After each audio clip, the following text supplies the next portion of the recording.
Here we go. You ain't nothing but a ham sandwich, crying all the time. You ain't nothing but a ham sandwich, crying all the time. Well, you ain't never caught no mustard and you ain't no male of mine. 1, 2, 3, 4. Surprise, motherfucker. Hit it! Broadcasting live from high atop Stonehead Peak in the Blue Mountain Range overlooking gorgeous downtown Dillsburg, Pennsylvania, it's the Jeff and Dan Show. Where are the stars of this piece of shit? It's Wednesday. It's 7 o'clock. It's time for the Jeff and Dan Show. My cock went off too early. Well, that is nothing new. That's right, folks. It's Central Pennsylvania's favorite agriculture report magazine. It's the Jeff and Dan Show.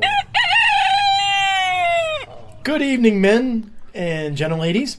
Thank you for tuning into this week's Ag Report, the Ag Rag, the Planners Tribune, the Daily Herd. I'm one of the hosts of today's Farm Report.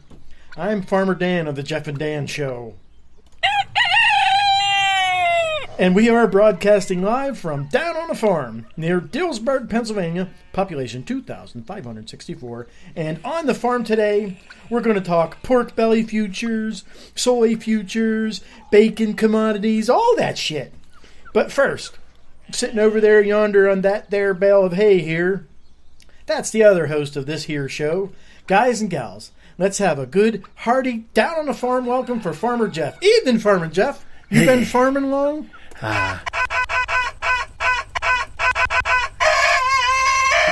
Yes, I have. As a matter of fact, I can scratch a fucking rooster. You know what I'm saying? Yeah. That was pretty cool.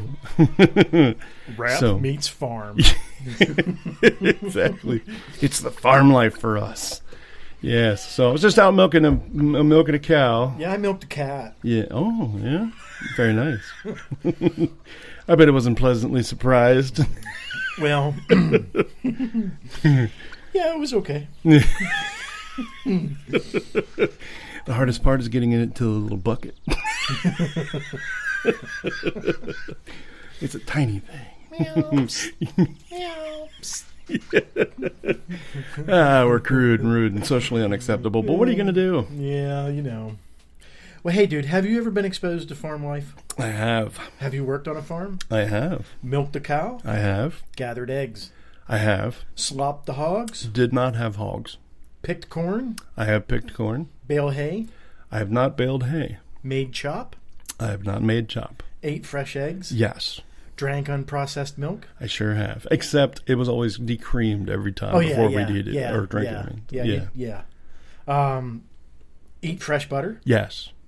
And I've had the butter that's like so unprocessed and raw that it tastes completely different. It's not what you think. Gosh, I love fresh raw butter. I shouldn't say raw. It's not raw. It's all raw. Right, yeah. But it's unprocessed. Yeah. It's just cream turned and turned and churned and turned. Yeah. And turns into this yellow stuff. Yeah, viscous shit. Yeah. Which you're right. It's not like butter you buy in a store. Yeah. It doesn't taste anything like it. Doesn't taste anything like it. Yeah. And it's weird for me because for the butter flavoring is the thing I really like the most about butter. So it's like if I miss that and I have this thing that tastes like sort of soured milk, but it's a little sweet, then I'm kind of like, well, that's a little strange. So. I like it better. I like the unprocessed milk and butter better. Yeah. But it took me a while to get used to the unprocessed milk. Yeah. Then I moved off the farm, and it took me a while to get used to regular milk. Right. Stomach does not play well in that kind of situation. But what a difference. Is it just the cream? I don't know. I think it is, probably, because it's usually more whole milk than what you get in the store. If I'm not mistaken, whole milk is only 4% milk fat, right? Yes. So whole milk is 4%. Yeah. So you would end up getting that and then, have a little bit more on top. So, yeah, I think it'd be a little bit thicker, a little more richer. That's the reason why we like it better. Where were you a farmer at? In a little town called Toms Brook, Virginia. It was on a back road, and my grandmother owned a farmette. Okay. And it's basically like a farm, except it's a smaller version of a farm. And that's why she didn't have, like, hogs and stuff like that. But yeah, she had cows, and on my last day working there, I had accidentally opened up one of the gates and walked out and totally left the gate open. Didn't even realize I had done it, and the cows took the opportunity. And dude, we had to fucking drive like gobs to get them because they were gone. They were like, "You're not looking at my tits anymore. I'm out of here." You know? Yeah, so it's like, yeah. And it was really strange because, you know, I had never done anything in my life up to that point where I had gotten yelled at so much. But it was just like an inconceivable notion that I had done what I had done, and I was a complete dick for it. And then my step-grandfather tried to accuse me of doing it on purpose because he knew I was pissed, or he was pissed off at me and I was pissed off at him. So he accused me of doing it on purpose. And I'm here to tell you, honest to God, I did not do it on purpose. I was just trying to get out of the field. And they had a bull. They had one bull, because you always usually have like one bull so that way you can mate the heifers, and they can produce more milk to begin with. And yeah, he used to taunt me about going, you want to go in there with that bull? And I'm like, yeah, no, that's okay. As a kid, I knew what was going to happen. You know, most people do. Well, bulls are like people. Some are different than others. Yeah. Not all of them are out to get you. Right. But, you know, you don't trust them things. Exactly. And for that matter, either, you don't trust a cow. That's almost 2,000 pounds. It'll squash your foot right off. I've had that happen. Whether right on the tarsus of my foot. It really hurt. Whether she meant to do it or not. Yeah. She's probably, you know, because female cows are docile animals. Yeah. For the most part. Yeah. Yeah, usually. Yeah. For the most part. Well, the thing is, when you milk a cow, you have to have its legs set back in a specific position in order to get the milk out without having a problem. Basically, what you're trying to do is you're trying to emulate being a calf going up on the cow and milking and drinking the milk. And that way the mother would move its legs back and then sort of lean forward a little bit. And as that happens, you know, as you all think it's all well and good, but if you don't have its head in the feeder thing very well, they can back up. And when they do, their first instinct is to move that 1 foot forward. And as soon as it did that, it was right on my foot. And I stood up as fast as I could, and I tried to get away, and my foot was stuck underneath of it, and I was freaking out. And I'm like running around and shit. I'm like, man, damn it, it's waking up my fucking foot. And finally, I hate to admit it, but I punched the cow. Yeah. I punched it as hard as I could right in its leg, and it backed up. So luckily, they have, you know, but I didn't, you know, it's not like I wanted to go and punch a cow, you know. I'm out cow punching today. Such a cowboy. So, but how was your experience working on the farm? Well, I was in a foster home. Oh, yeah? And the first day I was there, I thought, oh, shit, what did I do? Yeah. By my last day, I was loving the farm. It was the hardest work I ever did. Yeah. It was the hardest job I ever loved. Mm-hmm. And the food was great. Mm-hmm. Yeah. There were some parts that I couldn't quite do, but I was only 12. I loved it. I would be a farmer today if I had some money to buy a farm. Yeah. Maybe not. Maybe like one cow and some chickens and maybe some pigs. Yeah. My foster father had 40 head of cows. Oh, wow. Like maybe a dozen hogs. Wow. That's like pretty good. 2 dozen chickens. Cats and dogs out to ass. Yeah. And corn for miles. Yeah. This was a... That sounds like it. Was it feed corn or was it sweet corn? Feed corn. Oh, was it? Okay. Feed corn sucks. If you try and cook it, it's like... Oh, I did. I remember asking, can I eat that? Yeah. And he said, well, if you get it at a certain point, you can. Yeah. You get it in early spring, whenever it's late spring. Late spring, yeah. And even then, you get it, and it's like chewy corn. Have you ever had chewy corn? Yeah. Yep. Yeah, because it's more the maize than it is the corn. It's maize is that dark colored, reflecting, you know, like multiple colors in the seeds and everything on there when it gets dried completely. And that's kind of what you use for feed. And it turns really hard. Hard, yeah. Super. And I've eaten feed corn though, but I think back in 2009, I think was the last time I did that. Really? Yeah, we lived on a farm. As a matter of fact, I didn't farm or anything. Yeah. But I was living in that house, and the farmer was like, you know, had a big old cornfield, and we were like, yeah, you know what? We got some steak and we got some potatoes. It'd be great if we had some fucking corn. So we went trolling on out there, and then, like, almost, a little bit darker getting out there, because here they grow it later. They don't grow it, at spring. They grow it usually, if it's feed, especially if it's feed corn. They'll start growing it in, like, beginning of July, end of June, somewhere in there.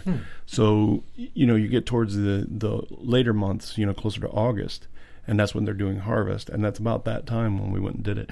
And it was getting a little darker, and I was like, yeah, let's just go over here. We're going to be all smart and get all this shit. And we got ourselves a bag, and we were real slick and quiet, and nobody would notice. And we thought, oh, yeah, this is the best shit. And then we went home and shucked the corn, and I'm looking at it, I'm like, wow, it's a little bit, the kernels are a little bit smaller than typical. It's a little strange. I don't know. And we cooked it and we tried to eat it. Did you get an ear down? You ate a whole ear? No. I think we just everybody tried eating a piece. We had it all nice and buttered up, and everybody's like, yeah, and they started ripping into it, and yeah, no. Mom, Dad, I'm just going to lick the salt and butter off. Tastes like corn. So no, that's, I know exactly what you mean, though, about going someplace and then being like, at the end of it, being like, God, I wish I never had to leave, Well, story for another time. It is really confusing and messed up the way I left. It wasn't pretty and it wasn't pleasant. Right. I've since went and made peace back with them, but the damage was done. The bell was rung. Right. Yeah. Right. Yep. Have you ever wanted to be a farmer? I had considered it, and I've even considered it as much as to like 6 months ago. A lot of my confusion with it right now is any type of farmer is a volatile field. No matter what you do, if you've got bulls, if you've got just burger hanging out in your yard with legs still chomping on grass, and have that stuff out there, that's a risk, because you just don't know what they're going to be paying for that when you go to take them to slaughter.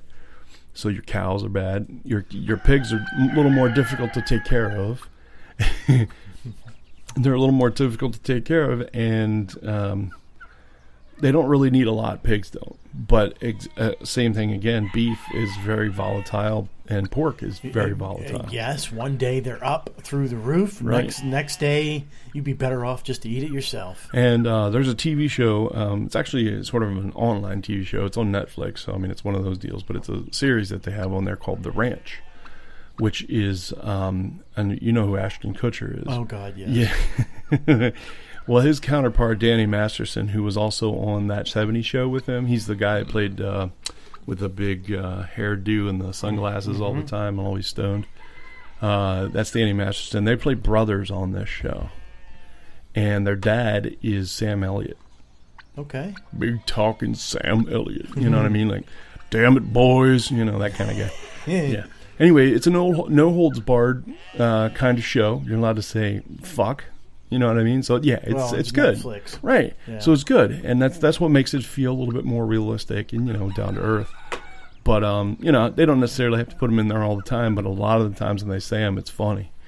But anyway, back to on track here. I started watching that show, and Sam Elliott said something that made a lot of sense. There's this one episode where they're getting ready to take their cows in to sell them off, so that way they can get money to keep going, basically. And he sees that the money arrangement for cows at this point is very dim. There's not a lot of people buying them, so they're very low in price. And he's worried about that, and that's kind of what the episode's about. And then he goes and shows up and says, I'm not going to take my cows there now, because this would just be selling out. I'm like, what do you mean selling out? And then he explained it. Here you have all these companies that are buying these farms, and those farms are coming back and saying, okay, here's what we have, and they're giving basically half of their costs, or half of their the money they receive back to the company. So the company's sort of taking 50% share or whatever, but they actually keep the farmer going, and that's the problem. We don't know what the market might be like. Next week the cows could be 500 a head, whereas they were 50 this past week. You know what I mean? So farmers were kind of not in the know, and that's what that was supposed to cure. Those other companies supposed to cure. Hey, we're just going to buy them from you at this price, and it's well above that short shit they're selling for them now. And that just made me think, man, God, it's so volatile. The whole farming industry is so volatile. We're getting ready. I had to do the research on it. I won't blame anybody, but we're getting ready to lose $13 billion in agriculture to another country. China? No, Argentina.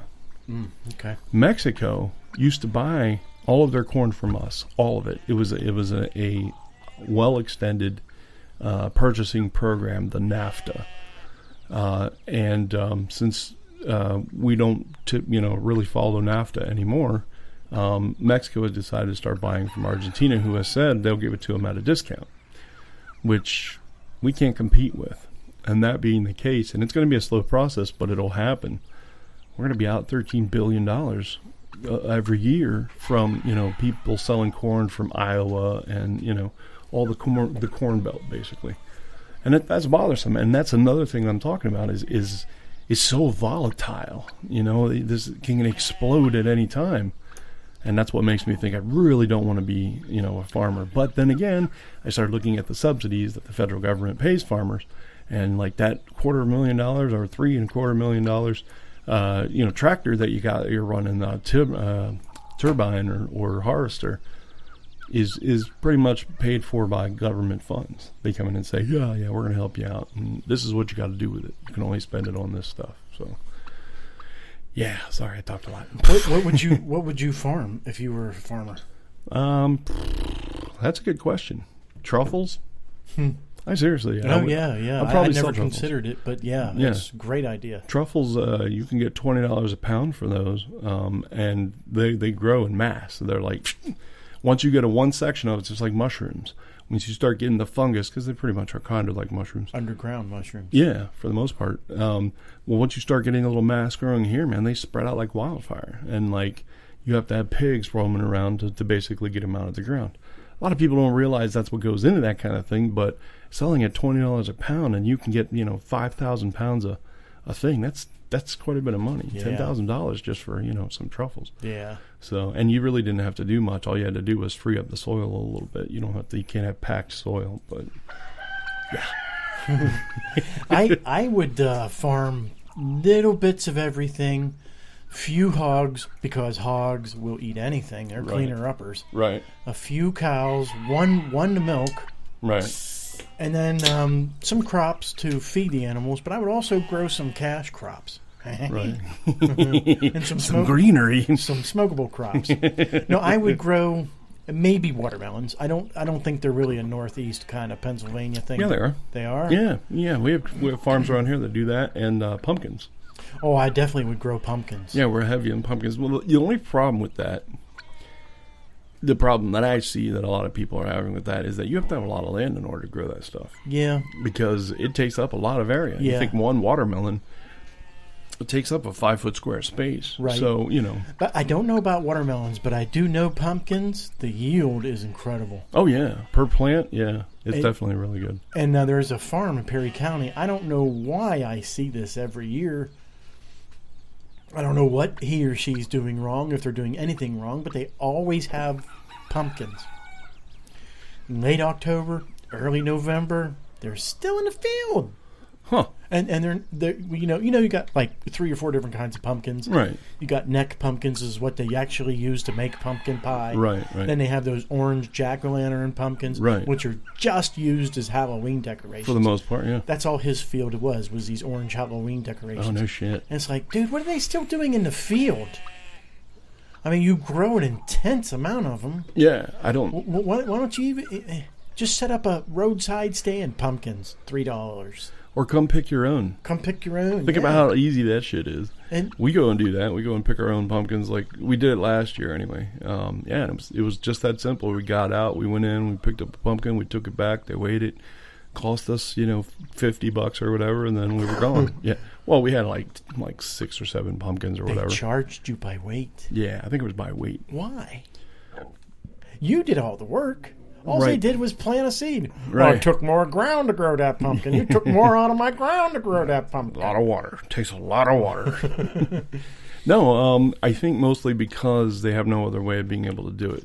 There's no way to be able to say, oh, this size is this much, this size is this much. See what I'm saying? I guess, but there's an in-between ratio, so or range, I'm sorry. So like if it's 10 to 14 pounds, it's this price. You know what I mean? And it's not really gouging. It's like $6 or $7 per pumpkin, depending on the size and stuff. But is that the bigger pumpkins? Yeah. I think the most we paid for a pumpkin was $12. Okay, last farm question. All right. Any ideas to improve agriculture today? Yeah, a lot of them actually. Give me 3 good ones. One would be finding a better way to use the sun. Because the way it stands right now, any crop that you grow or yield, and this is agricultural, not like meat or anything. But if you can figure out a better way to harvest the sun, you can get more yield from whatever you put out. For example, corn goes in rows. And farmers a while back figured out a way to be able to put them in rows as tightly as possible. Still be able to get to sun and still be able to become a vibrant fruit. And there is no room left. Right, exactly. It's probably a 3-inch gap now between corn. So if you try to run through a cornfield right now, you are going to take rows out. You don't have a choice. But the thing is... Or you're going to get beaten up by the leaves. Yeah. The thing is, though... is if the sun were to actually contact the corn better, if it were to make more contact with what they call the fruit, the meat, I guess, if it were if you could get more sunlight on it while it's working its way up, it actually grows bigger. So being able to figure out a way to harness the sun's energy a little bit better than the way they have. Another great thing, another idea that I want to toss, it also works with the mirrors, like using mirrors or whatever, to try and harvest the sun. Same thing for being indoors. Now, I've only seen 2. They look like solariums is basically what they are. They're sunrooms, but greenhouses for the most part. And what they have the ability to do is mechanically a large mirror disc on the ceiling, the roof, moves back and forth to a specific direction in degrees while the sun's moving overhead. And what it does is it collects all of the sun's proper rays into one finite small space, just like a beam for the most part. Takes that beam and then shoots it down. Now, these are photons. This is totally, way out there with the science and shit, but they can take that one beam, shoot it down to all these other places, and split the beam apart, and then grow stuff on the inside of these farms or these greenhouses just as or better than what you can out in a field. That was one of my ideas, was greenhouse technology. Right. Make it better. And I'm sure that all farms have a spot or 2 or 3 or a lot of room that's just wasted space. Yeah, definitely. Because it's on the side of a steep hill or something. Yeah. Well, build a little greenhouse there. See, I always think that too. I'm like, dude, I got some perfect space out in my backyard. I really want to be able to grow some stuff. Well, you'd have to be careful as, how much sun are you going to get? Right. Is your crop have enough sun? Right. And that's some of the things you have to think about before. But even if it was just flowers, sell flowers. Yeah. Or whatever you could to maximize that space with a greenhouse. Right. Put a greenhouse. Oh my goodness. Are you playing fucking the music box dancer and shit? Oh, that's my phone. You don't know where it's at. I don't. You're moving it, whatever it is. I think you got it. There He's it is. got it. There it is. There, he's got it. Oh. Sorry about that, everybody. My only thing is with taking up, using up space that you're not typically using up, you can get difficult, because I've grown a garden before, and it's like the upkeep of a garden is pretty hard. Absolutely. And it's something you have to be able to have time and the ability to do. Like, I want to be able to do that out back here. But But I've also seen some really, really cool stuff, like stuff that you would think, why didn't I think of that? Such as, go to these seamless gutter places, the ones that go, oh, we'll make your seamless gutters and take down your old ones and put up these new ones that are no seams whatsoever, they'll never leak, blah, blah, blah. You go to them and you say, listen, I'd really like to buy some gutters from you, but not the seamless, just the ones you're taking off people's buildings. Because usually, like, if somebody came to your house, you'd just be like, well, just take that, but just, Oh, they're recycling that. Yeah, of course. Yeah, they're making money off of it. No ifs, ands, or buts. But if you say to them, hey, man, I'd love to buy it for, like $5-10, they're going to be like, yeah, sure, why not? Let's do it. And you go and you get some of the biggest pieces. Now, of course, those guys are mounting up all the, stuff that they have to take in one big trip over to the recyclers. So you go back there and you find yourselves a couple of pieces, and then you use those pieces of gutter as planters, and you hang them up on fence posts. So basically a post, just like it'd be a fence, and then you'd put one of the gutters going here, one of the gutters going here, and just keep going down, fill them with dirt, put in your seeds, water them. See, that's maximizing your space because you have a fence to keep your bullshit in. And so what are you going to do with this fence? It's just wasted space, basically. Right. So put up a couple gutters. That's a great idea. Exactly. Another good idea is grow a little garden on your roof. Yeah. If you have a flat roof or Yes, if you have a flat roof. Yeah, preferably not a pitched roof. The damn melons keep falling off. They're rolling. Yeah, that's actually a really good idea. If you can do that. But the one thing I like about that gutter idea is multi-level. And that's what I was thinking about with the indoor stuff. I was thinking using multiple levels of farming, like this bottom section is nothing but corn, the middle section is nothing but, the next story or whatever is nothing but, cantaloupes. And then the final story up top is something light like herbs or spices or whatever. Yeah, herbs. Yeah. Some dank. But no, that's kind of what that idea was. But I like that multi-tier thing. But I've started to notice there's a lot of people out there that are coming up with some really brilliant ideas for farming. Like, you don't have to have a tomato plant in the ground in order to grow tomatoes. Did you know that? Well, you can have it in a hanging basket. Yeah, you can have it hanging and have it hanging. You can let the tomato plant grow over the edge of the hanging. I never knew that. Strawberries is another good one to do. Exactly. Peppers, all the things that are lightweight, sort of, Those are crops you keep yourself, though. I mean, it's not like you're going to get enough to take the market. Yeah, I just posted something on Facebook the other day. It says, hey, congratulations for spending all that time and energy and money on building that garden so that you could save $2.73 on tomatoes. And it's true. It really is true, dude, because my yield from the stuff that I grew out back was just, it wasn't piss poor, but I just, I took my time with it. I did, special stuff to it, and I really helped it along. I watered it every day. I did what I was supposed to do. I weeded it. Thing is, it didn't have a lot of weed. So, what are you going to do? No, but I got my tomato plants high. Oh, that's what they mean by herbs and tomatoes. All right. But no, I ended up getting. I did everything I was supposed to do, and I didn't get the yield that I thought I was going to get, which really sucked because I was looking forward to all these, freaking peppers and stuff. Try again. I will. I just the thing was, we tried to do it in a remote way, try to make it so that it was in planters basically. And I think what I'm going to do next is elevated garden beds, basically like tables for the most part, with garden dirt inside of them. And then you can, the reason why is mostly because, number one, it gets away from any of the animals that I have running around out back, like groundhogs, bunnies, rabbits, everything. And two, it's better on my back. So yes, that's the first thing I thought of way back when I was thinking these great farming ideas is like, well, you'd have to weed, and getting down on your hands and knees for several hours would be pretty. But if you were to, I don't know, table height, like you said. Right.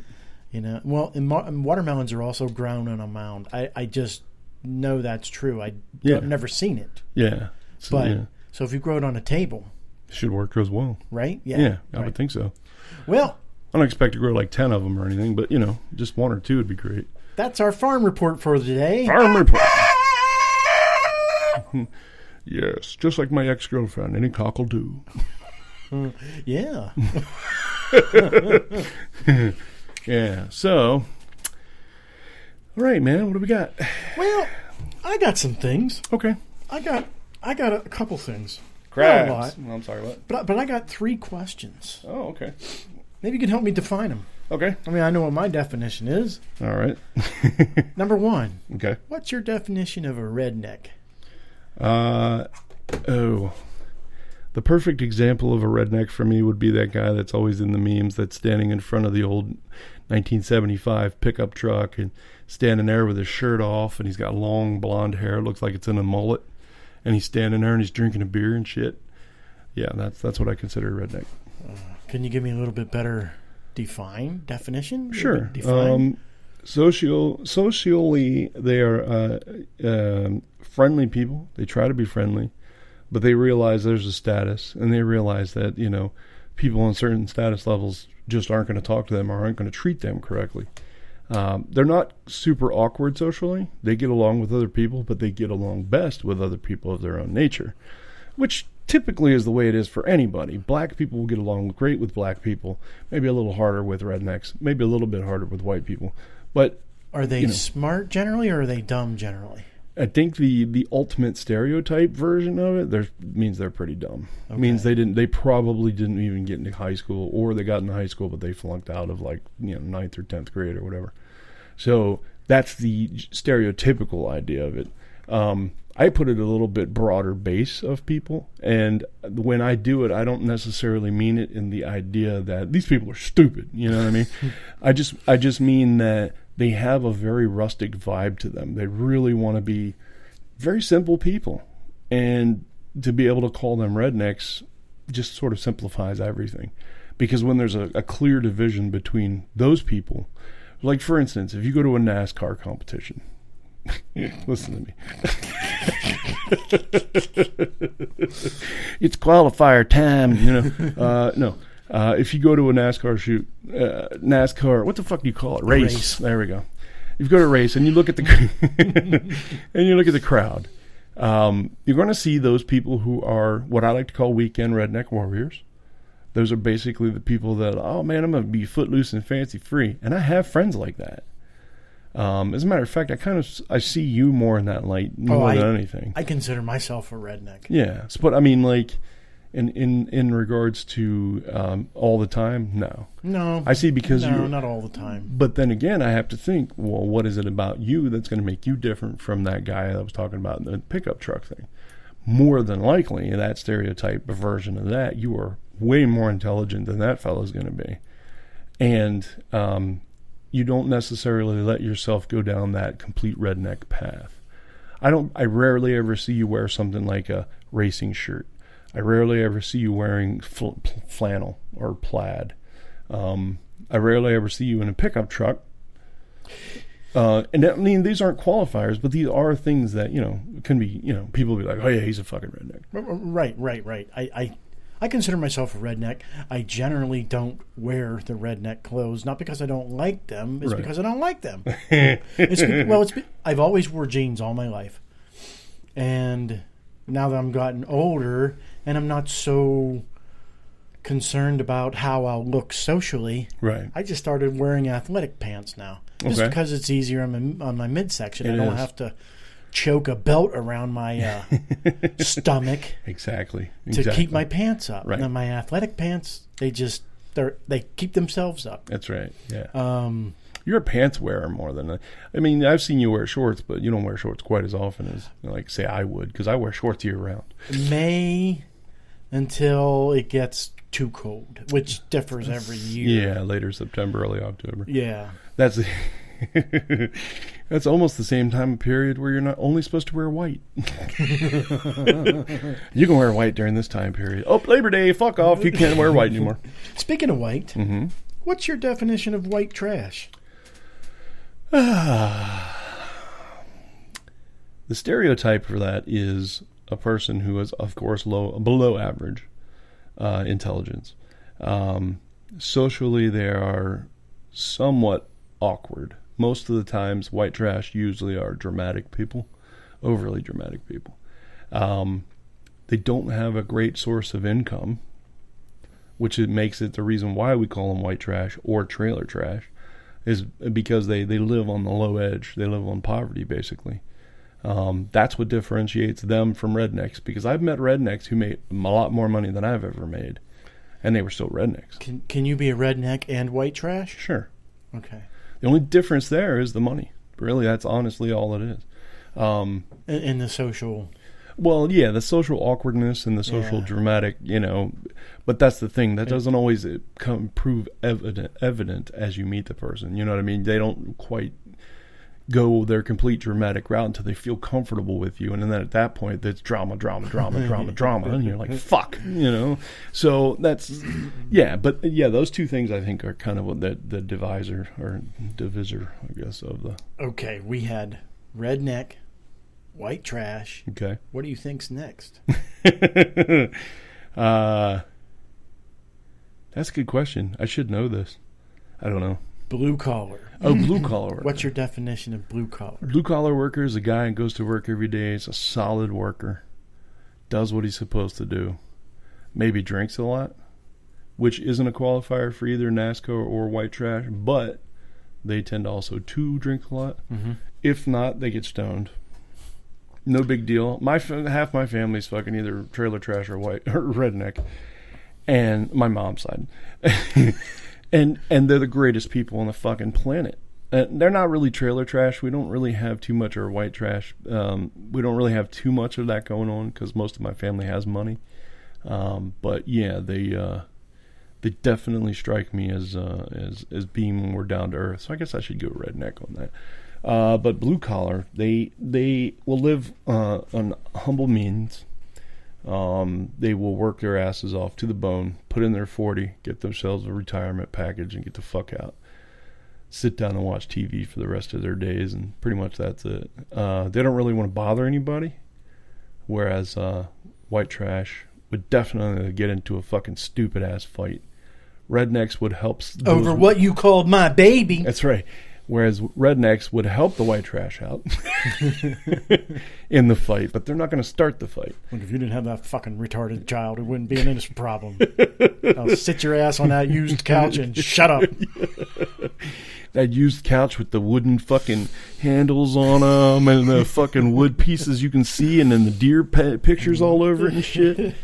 Yeah, dude. You know what I'm talking about. Yeah. You know exactly what I'm fucking talking about. I had one of them. I know. Wasn't yours to begin with, though, so I never hold you accountable for that. I forget where I got it from.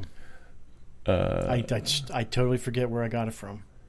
I don't know. I don't know either. Yeah, I was actually thinking about your first marriage. Your wife had that. Your ex-wife. Yeah, and then I had it again. A different pattern, but same makeup. No, same makeup. Yeah, it was all brownish. It was in Mechanicsburg when I lived right on Market Street. Oh yeah. That's right. Yeah, it had this out in the living room. Yeah. Well, the reason why I'm asking, is because I consider myself a little bit of all three. Okay. I'm redneck. Sure. I'm blue collar, not by choice, right? But because that's the way it just end up having to.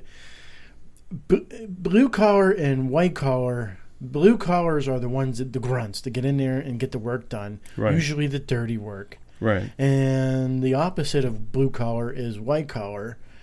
They're the ones furthest away from the action. Right. They're the ones, and I'm not saying that either one's either less important. Well, but the white collars tend to be the bankers, the money men. Right, people that don't have to do manual labor. And that's what blue-collar separation is. It's laborious work, whereas the white-collars have to do pencil pushing for the most part. Right. Or headhunting or whatever.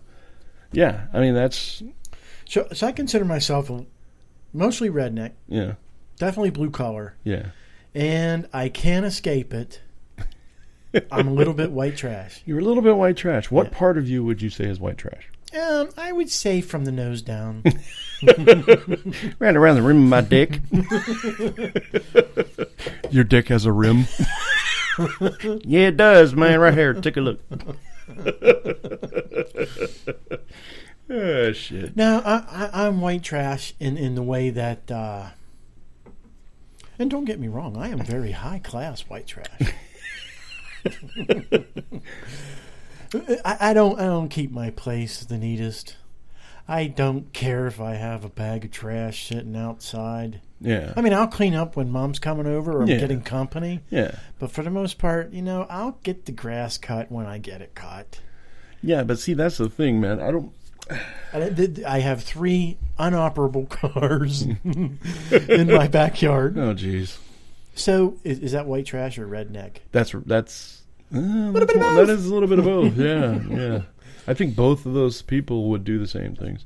Rednecks, I mean, a lot of the rednecks that I've met throughout the years have been very, believe it or not, been very cleanly people. Yes. Yeah. Like you walk into their house and you're just like, holy fuck, it's immaculate in here, and you're a dude. We're gonna watch The Sound of Music now. Come on. Oh, lovely. Yeah. I keep my personal being clean, Yeah. but The place around you. the place around me is always been, and I don't know, maybe I'm mixing up white trash. I mean, I'm definitely, in a social scale, I'm not white trash, Right. but I don't know how to explain. I just don't know how to explain what I mean. Yeah. I think yours is more of a situation where the majority of the stuff that you have around, or just sits out front or sits out back or whatever, is more a case of fuck. I don't have a place to put any of this stuff, so here it sits. That and time. And time goes by, and you've forgotten about it, dude. Trust me, that happens to all of us. But at the same time, if you see it and you neglect it at that point, then it's probably, you're pushing more towards the uncleanly area kind of thing. But the honest to God's truth is it only takes a weekend to fix any of that up. I'm talking about the people where you walk into their house and you're just like, oh, fuck, man. Jesus Christ. I've never seen diapers stuck to the wall like that before. And the baby's 10 years old. Exactly. Said the first words to me the other day, the plane. I said, damn it, you're 15 years old. Yeah. So that is true. I know you know a couple of people too that are like that are very, like, if you go into their house, you're just like overwhelmed with the sense of smells and the sense of everything there is just out of place and just kind of clusterfuck. I'm not going to mention any names, Yeah. but a friend of mine's house, I went and visited him a couple times, and there's slats on the floor because there's no carpet on it, or Right. there's slats on the walls because there's no drywall there anymore. Yeah. The carpet hasn't been vacuumed in weeks. Right. Maybe months. They're playing trash can Jenga, where they're piling shit on top to see how long it's going to take before it falls over. Yes. Yeah. We play that here at my house. Recycling bin does that. And you're right, and it's the smells, and it's a whole situation. You instantly can walk into somebody's house. Like, my wife is always concerned that somebody's going to walk into our house. Somebody has never met us before, and they're here for God knows whatever reason, or even visitors. She's more embarrassed by visitors that we know than she is people we don't know. But she's so paranoid that she's going to walk into the house and see that people are going to see, oh my goodness, there's some dirt over here, some dust over here, some cobwebs there. I'm like, you know what? I don't really give a fuck about that shit. That's the kind of stuff, to me, it doesn't say anything. It just means you didn't have time to go around your house and clean up the little particulates, the little areas of stuff. That's a woman thing. Yeah, well, yeah, definitely. Well, I mean, I don't do that. Not at all. Most guys wouldn't care about a little bit of dirt or dust. Right. But, women are competitive amongst themselves. Right. Just to see who can be more womanly. Exactly. Men compete because there's a prize involved. That may be a woman, or a trophy, or some money, or another prize, or a truck, or a new car. But never just for the simple sake that I'm just more man than you. Right? Yeah. I'm going to do this because I want to outdo you. Or maybe men are like that. No, we're not like that at all. But women are. It used to be back in the day that that you couldn't hang out your laundry certain ways because your neighbor friend would see it and you didn't want her. Yeah. To know that you were wearing this or wearing that. Or the this. skivvies were Right. flapping in the breeze. Right, Oh, God, exactly. you can't have that. Exactly. Your uptighty whiteys have a stretch mark. I mean, a skid mark going up through the back of them. Yeah. You know. That's Yeah. why I wear colored underwear, That's right. mostly yellow. As I've gotten older, my sphincter has gotten a little looser. Needless to say, okay, I do need to say. No, but that's the thing. I mean, but the women, I don't know. It's not necessarily all women though either, because the women of today are not like that at all. A great example of my wife before we left to go and go on our vacation. She had to clean the house. Oh, for crying out loud. No, dude. And I'm like, you're not clean. Yes, I am. No, you're not. Fuck that. Let's not do that. Let's just stop worrying. Stop concerning. The house is going to burn down. Nobody's going to see anything on the inside, so don't even worry about it. So, but yeah, she wanted to get it clean. And another good one is, oh my God, my parents are coming over. We need to clean up. Hurry up. You go do this. I'll go do this. The girls go do this. Caitlin came up with this thing one time. She's like, there's this video of this guy who's acting like a woman. And he's like, oh my God, we can't let anybody know we live here. Dude, the video is fucking hilarious. It is ball busting, but at the same time, it's hilarious as hell. Because it's true. That's the way some people that end up thinking. My wife is one of those people. And I don't fault her for that. I just think she suffers stress too much from that kind of shit. Oh, yeah. I agree. My mom is immaculate. Yeah. And I appreciate that, and I wouldn't expect anything else or Right. anything less. Yeah. But I was married before to this one woman who was pretty immaculate. Yeah. She, excuse me, she couldn't have any dirty dishes in the sink overnight. Yeah. Why? My wife's that way too. Why? Yeah. Is the boogeyman going to see them? No, bugs. That's what it is. It all comes down to bugs when that kind of situation. When it's that, they think, oh my God, it's unclean. Like, you remember I had the fruit flies? She was like, oh my God, these are horrible. And I'm like, yeah, there were a lot of them. There were a lot of them. They're not that bad. They are, because they're indiscriminate. They'll fly right into your mouth and not give a shit. You know what I mean? Like, you see like gnats and stuff like that. They'll bounce around near your face, but they won't get in your eye or mouth or nose unless you're kind of, oh shit, I inhaled one. Fruit flies don't give a fuck. They'll just be like, hey man, what's going on? Oh my God, a tongue. It's got shit on it. Let's eat it. You know? Yeah. So, but that's the thing. She thinks that because it wasn't even overnight. It was the day. From day to night, because there was a bowl of fruit something left over in the sink. She thinks that's where the fruit flies were coming in and fucking their brains out and making 10 million other ones. It's not just fruit. I know. They're attracted to. I know, exactly. Pretty much Wine. anything that's rotting. Yeah, well, no. I mean, dude, I had them going in my cans of soda. I'm just like, damn, I know the Monster's good, but fuck. Yeah, and after eating all that garbage, you got to wash it down with something. Exactly. But yeah, no, that's the thing, man. And it kind of, it's irksome to me, but at the same time, it's like, I'm kind of glad she's that way. I wouldn't expect any less. Like you said about your mom. Basically, you know, you would expect that that's the way her house is going to be. She's going to go overboard about trying to get it as clean as possible. And that's kind of the way I look at it with my wife. So, yeah. But don't get me wrong. I mean, we don't have the cleanest house on the planet. Look at my keyboard. It's fucking dusty. Bitch, get downstairs! Your house is fine, dude. Yeah, I think so. How was Maine? Maine was wonderful. It was hotter than the fucking sun up there, man. Well, you're closer to the sun up there. You know we're not really lifting off the ground to go to Maine, right?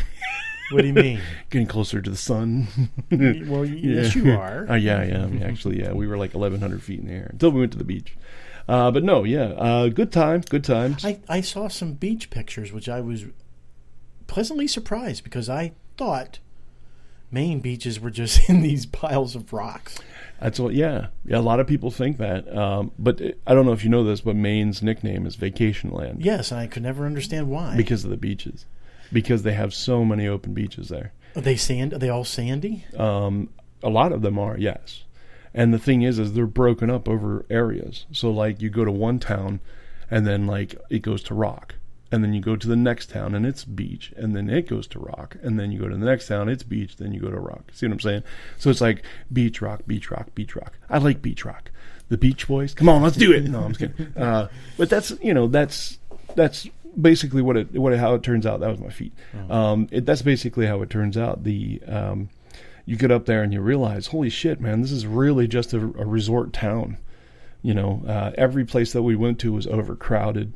There was no place to park. You know what I mean? That kind of shit. And to be honest with you, I kept telling my wife, I said, you know what? I just want to go north. I just want to keep going north until we get as close to the Canadian border as possible and then go to the beach. And she didn't want to do that. We were staying in New Hampshire, Dover, New Hampshire, which is right across the border. And by the time all was said and done, we had racked up like almost 2,000 miles.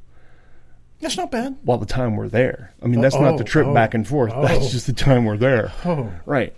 I mean, we had literally gone through probably 3 tanks of gas, and I get almost 40 miles to the gallon in my BMW.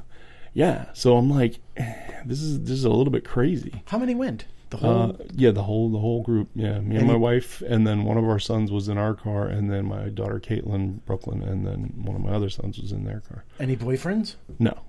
My wife would not put up with that shit this time. Okay. Because last time it was a real problem. Yeah. So, yeah. Different boyfriends now? Yes. Okay. Yeah. Yeah, kind of a new situation there, too. So Would you live in Maine now that you've tasted Maine? I would, but I don't think I'd want to live down south. I really honestly think I'd rather go further north. Well, it gets a lot more... what's the word am I hunting for?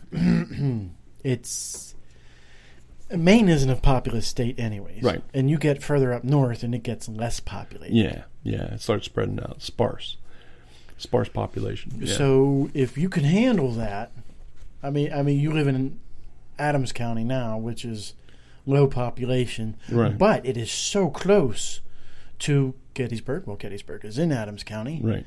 In fact, probably half the population of Adams County live in Gettysburg. Yeah.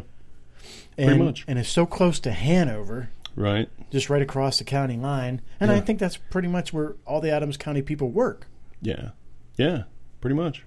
So they end up either going to Hanover or they just tool up to Harrisburg or York. If you can live in Adams County without a Gettysburg or a Hanover, right, then go for it. Yeah, you're good to go. And you're right. That is how it is up there.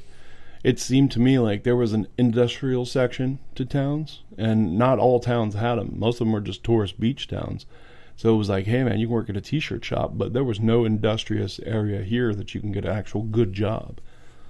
So and that was the thing. I think they actually more inland, and those towns would end up having like industrial parks for people to go and work. And you could tell there were a lot of people that went there, and that's what the mainstay was in that area.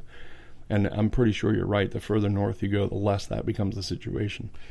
So mostly it's like fishing and stuff like that. Did you have any lobster? Yes.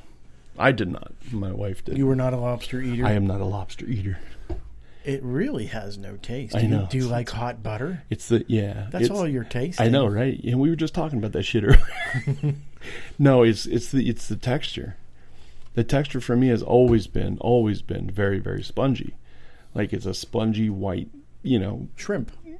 Kinda, yeah, for the most part. Except it's a little bit more dense as lobster. But yeah, it's like I just can't get the hang of it. So, I only had a lobster tail once. Yeah, and I will order it again. Yeah, and again, it's not because of the flavor, because all I'm tasting is hot butter. Right, but it's because I think I'm rich. That's right. I ordered off the $25 menu. That's right. We went to the Asian restaurant and had the lobster cross. Lobster. The lobster cross. Yeah. No, it's funny, my kids did not know that you could eat the claws. The meat out of the claws. And you can. I figured you could, but I just didn't think never really. It's always the tail. It's always the tail. Right. You can eat the main claws and the two very front claws. Not the one at the mouth. The one at the mouth does that little feeding thing, which is just really creepy looking. But the two that are behind the main claws. Oh, you can eat those. It's just long strings of basic, meat, but that's kind of what it is. But the claws themselves are enormous, and they're like, you can crack that bad boys open, and it's a lot of meat. And they didn't know that. They were like, "Can you eat this?" And I'm like, "Yeah." I said, "There's certain parts of the inside that you could eat of the lobster too, but nobody likes having to go in and dig that shit out." It's like that's why they just crack, and spin, and as they crack it and pull it apart, then they add the tail. They just do whatever with the tail. But yeah, there's a couple portions inside that you can technically eat, but yeah, nobody ever does it. Same thing with crab for the most part. Crabs, I don't even eat crabs unless it's like crab cakes or crab imperial or something like that. Prepared. Just to sit there and eat a bushel of crabs. Right. It's more work. After you're done, you're hungry because you worked so hard. My biggest concern with it is I can eat that stuff, and I don't really like the texture, and that's my big problem. But my main thing is with crabs and with lobster is they're looking at me. They're looking at me. They're like, "You fuck." They were. You burned us. You boiled us to death. Then you smeared us with all kinds of mud spices. And What is that shit? It stinks. It's Old Bay. Old Bay. You put that on me, man? Damn, that's nasty, bruh. You at least gave me some New Bay.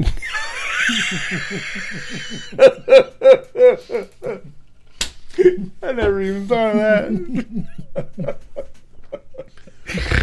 It smells old. Yeah, but that's the thing, man. And yeah, I just never, seriously, the face thing is the thing that bothers me the most. Well, those little tiny round beady black eyes Right, are yes. kind of Creepy. But it is dead. Yeah, well, yeah, that's So- the point. But at the same time, it's like, well, you weren't like 10 minutes ago. And you got steamed to death. And they say that crabs, and I honestly believe this, if you put crabs in a pot, if you go down to the shore with friends or whatever and they go crabbing, they'll have one of those big like pots. It's like that you deep fry turkeys in, but in this case, you're just steaming crabs. And they'll throw all these crabs in there, and the guys are still moving around. You can't eat a dead crab. Basically, you can't cook a dead crab is what you're not supposed to do.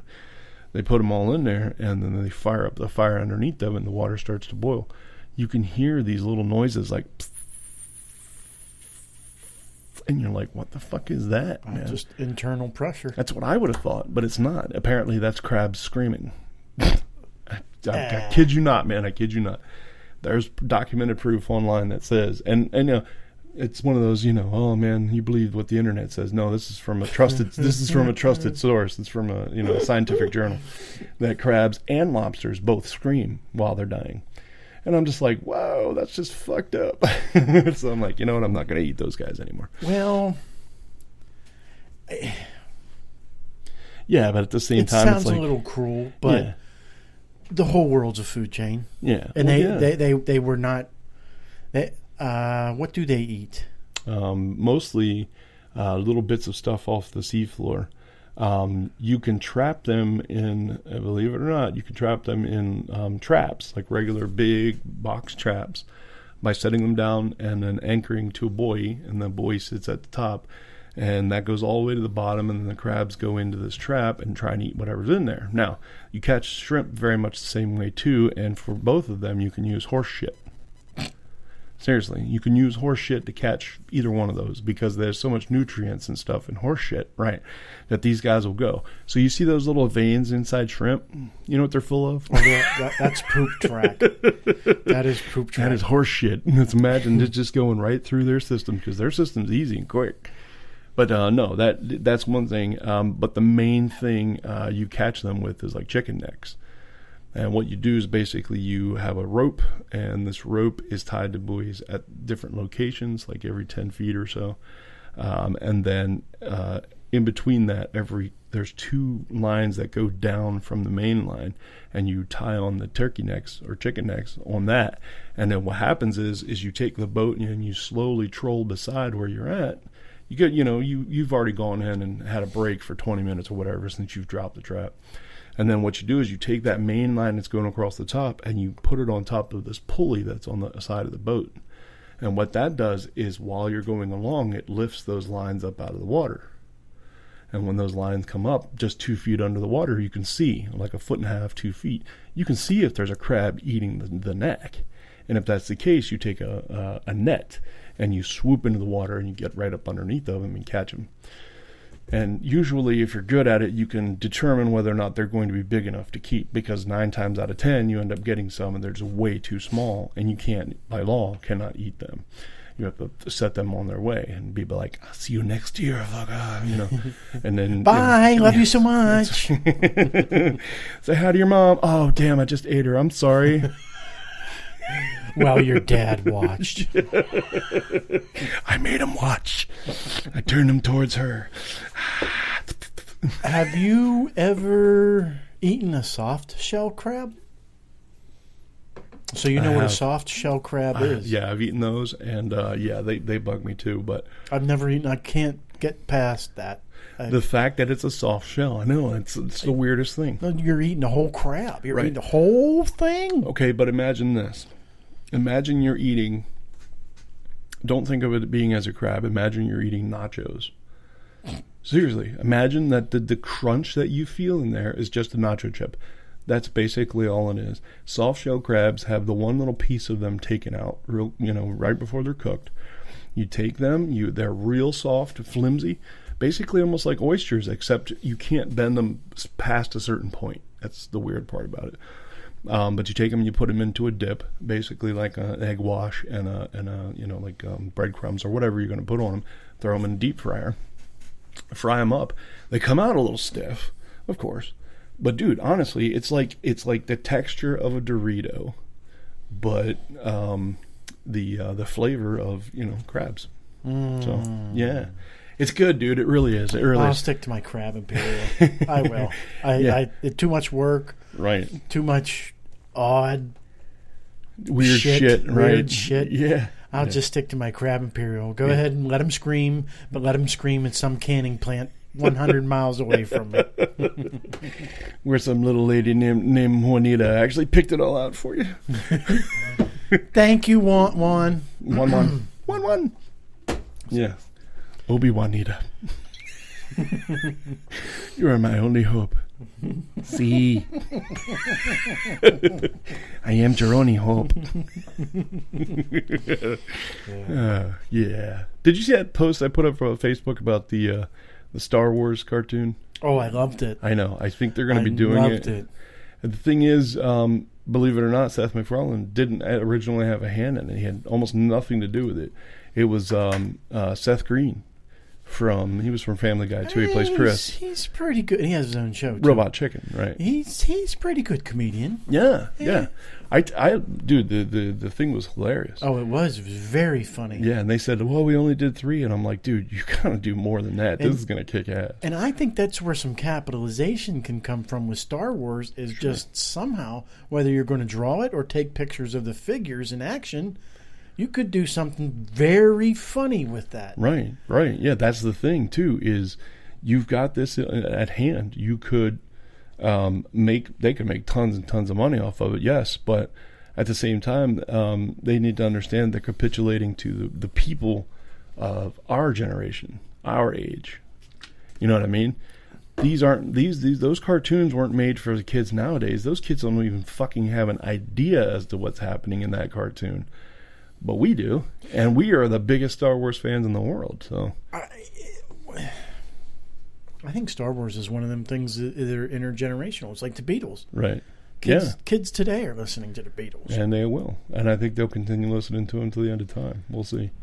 Well, no, we won't. But unless the end of time's in the next 20 years. 14 minutes, man. Just think, 14 minutes. Hey, I got one more thing. All right, one more thing. And then my list is done. Done listos. But I got some bitches. Oh, and hoes? I'm not a farmer, Jeff. Okay. Oh, wait a minute. Yes, I am. I do have bitches and hoes. That's right. There you go. And it's a couple of gripes that I've just noticed this past week, and I really got to say something. Okay.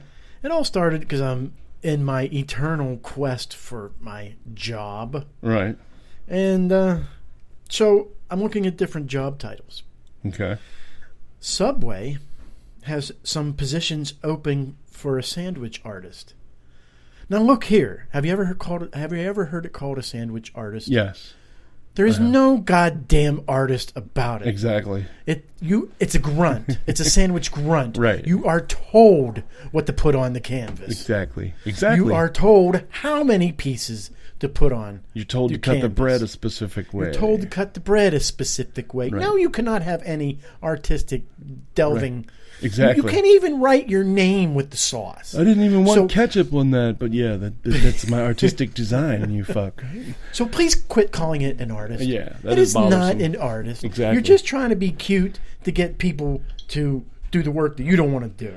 Yeah, that'd be like calling a fast food artist a McDonald's artist. I'm a McDonald's artist. Yeah, McDonald's artist. and the other thing they have nowadays, they used to call them hosts or hostess. Right.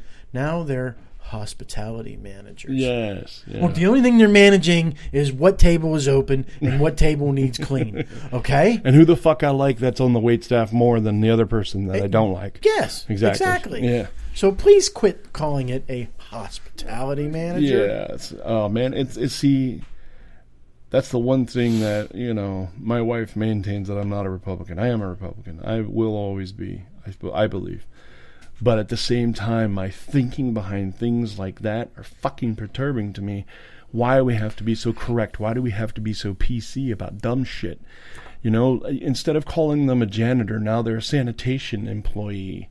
Yes. Fuck that, he's a janitor. Okay? Right. What difference does it make you changing his name to something else? Did that elevate him in the social status? Fuck no. He's still plunging fucking toilets and licking shit off the floor. What is it going to do if I change him over to, he's now a sanitation worker?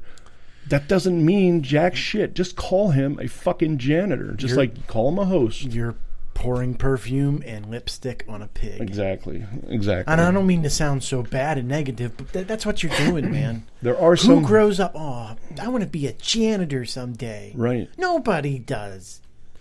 Exactly. And there's always things like retard. Like you say the word retard, people are like, oh my God, don't say that fucking word. But I want to say it because guess what? The definition hasn't fucking changed. It still means what it means. You've prevented a person from being able to learn a specific thing over a period of time. That's what you call retarding. That's what a retard is. Oh my God, it's such a horrible word. It's exactly what it means. If you would have come to me 8-10 years ago and said, hey man, we're not going to use the term retard anymore because factually speaking, it doesn't have that definition. If they would have been like, oh yeah, that's not what it really technically means. Well, we as a society, I think maybe why we're getting away from that is because retard has developed into a bad connotation. Right. Yes, we are accurately describing what it is. Their learning is retarded, right, which means has been slowed down or stopped. Right, exactly. But it seems to be more... And you know what? As a parent, I think I would rather you call my child Down syndrome as opposed to retarded. Okay. But... retarded. Mongoloid, you mean? Shall we get into that one? Call her what you want. I don't care. But the word has become negative in most people's minds, sure, and it's also become a catch-all. Yeah. For all types of mental diseases. Right. Down syndrome all the way to autism. Yes. Sure. Yeah. Is your kid fucking retarded or something? Yeah. No, he's autistic. Yeah. I don't care if he can draw or not. Yeah. I didn't say artistic. I said autistic. No, exactly. But that's the thing, man. It is a catch-all, and that's really what it comes down to. It's a generalization of what kind of person it is. I think people got pissed off when somebody started saying, that's fucking retarded. I think that's exactly when the PC started coming out, and people were like, you know what, let's not call them that anymore. Because, I'm going to tell you just like it is, the name of the company or the name of the nonprofit organization who takes care of those challenged people is the ARC. And the ARC stands for the Advancement of Retarded Citizens. And that's exactly what it means. That they aren't able to function quite as well as us because they were stopped or, prevented from learning. They were squashed down into their mind. And that's the really wild thing, too. I'll tell you what. I have an aunt. Hi, Auntie Ginger. And I have a cousin who has autism. And it was very unfortunate how it happened. If I'm not mistaken, something happened. He might have had a bad, hit of a disease, or he got very sick. No, he had a seizure. That's what it was. He had a seizure. And it was very young, 6 years old or something to that effect. And he ended up becoming autistic.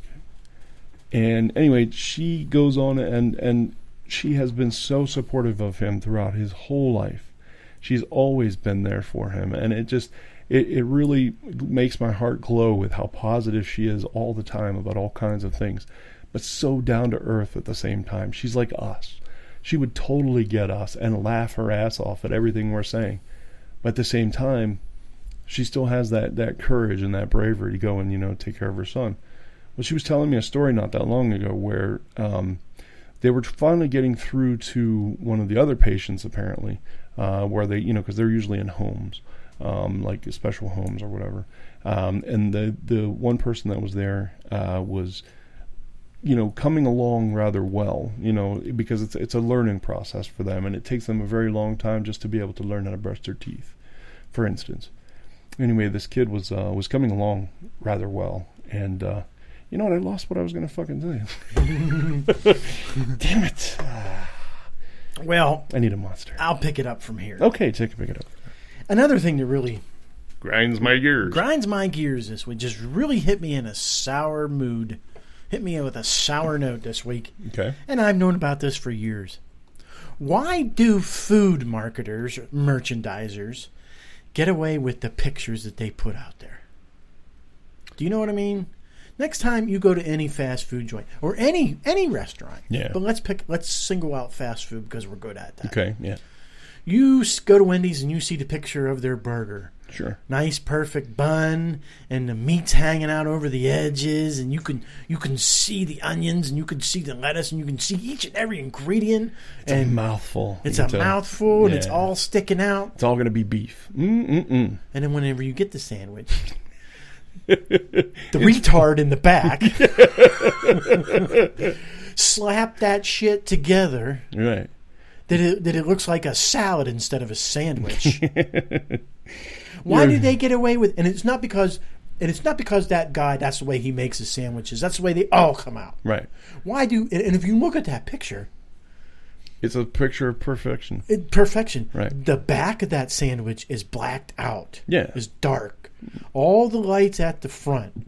Sure. Now, if they really did take a picture of their product, I guarantee you they lifted up that bun and moved all that stuff forward to the front. Right. The back of your bun had 3 inches of gap, nothing in that sandwich. Just bun, and that was it. So why do they get away with that? if you sell something, it don't look like the picture. Yeah.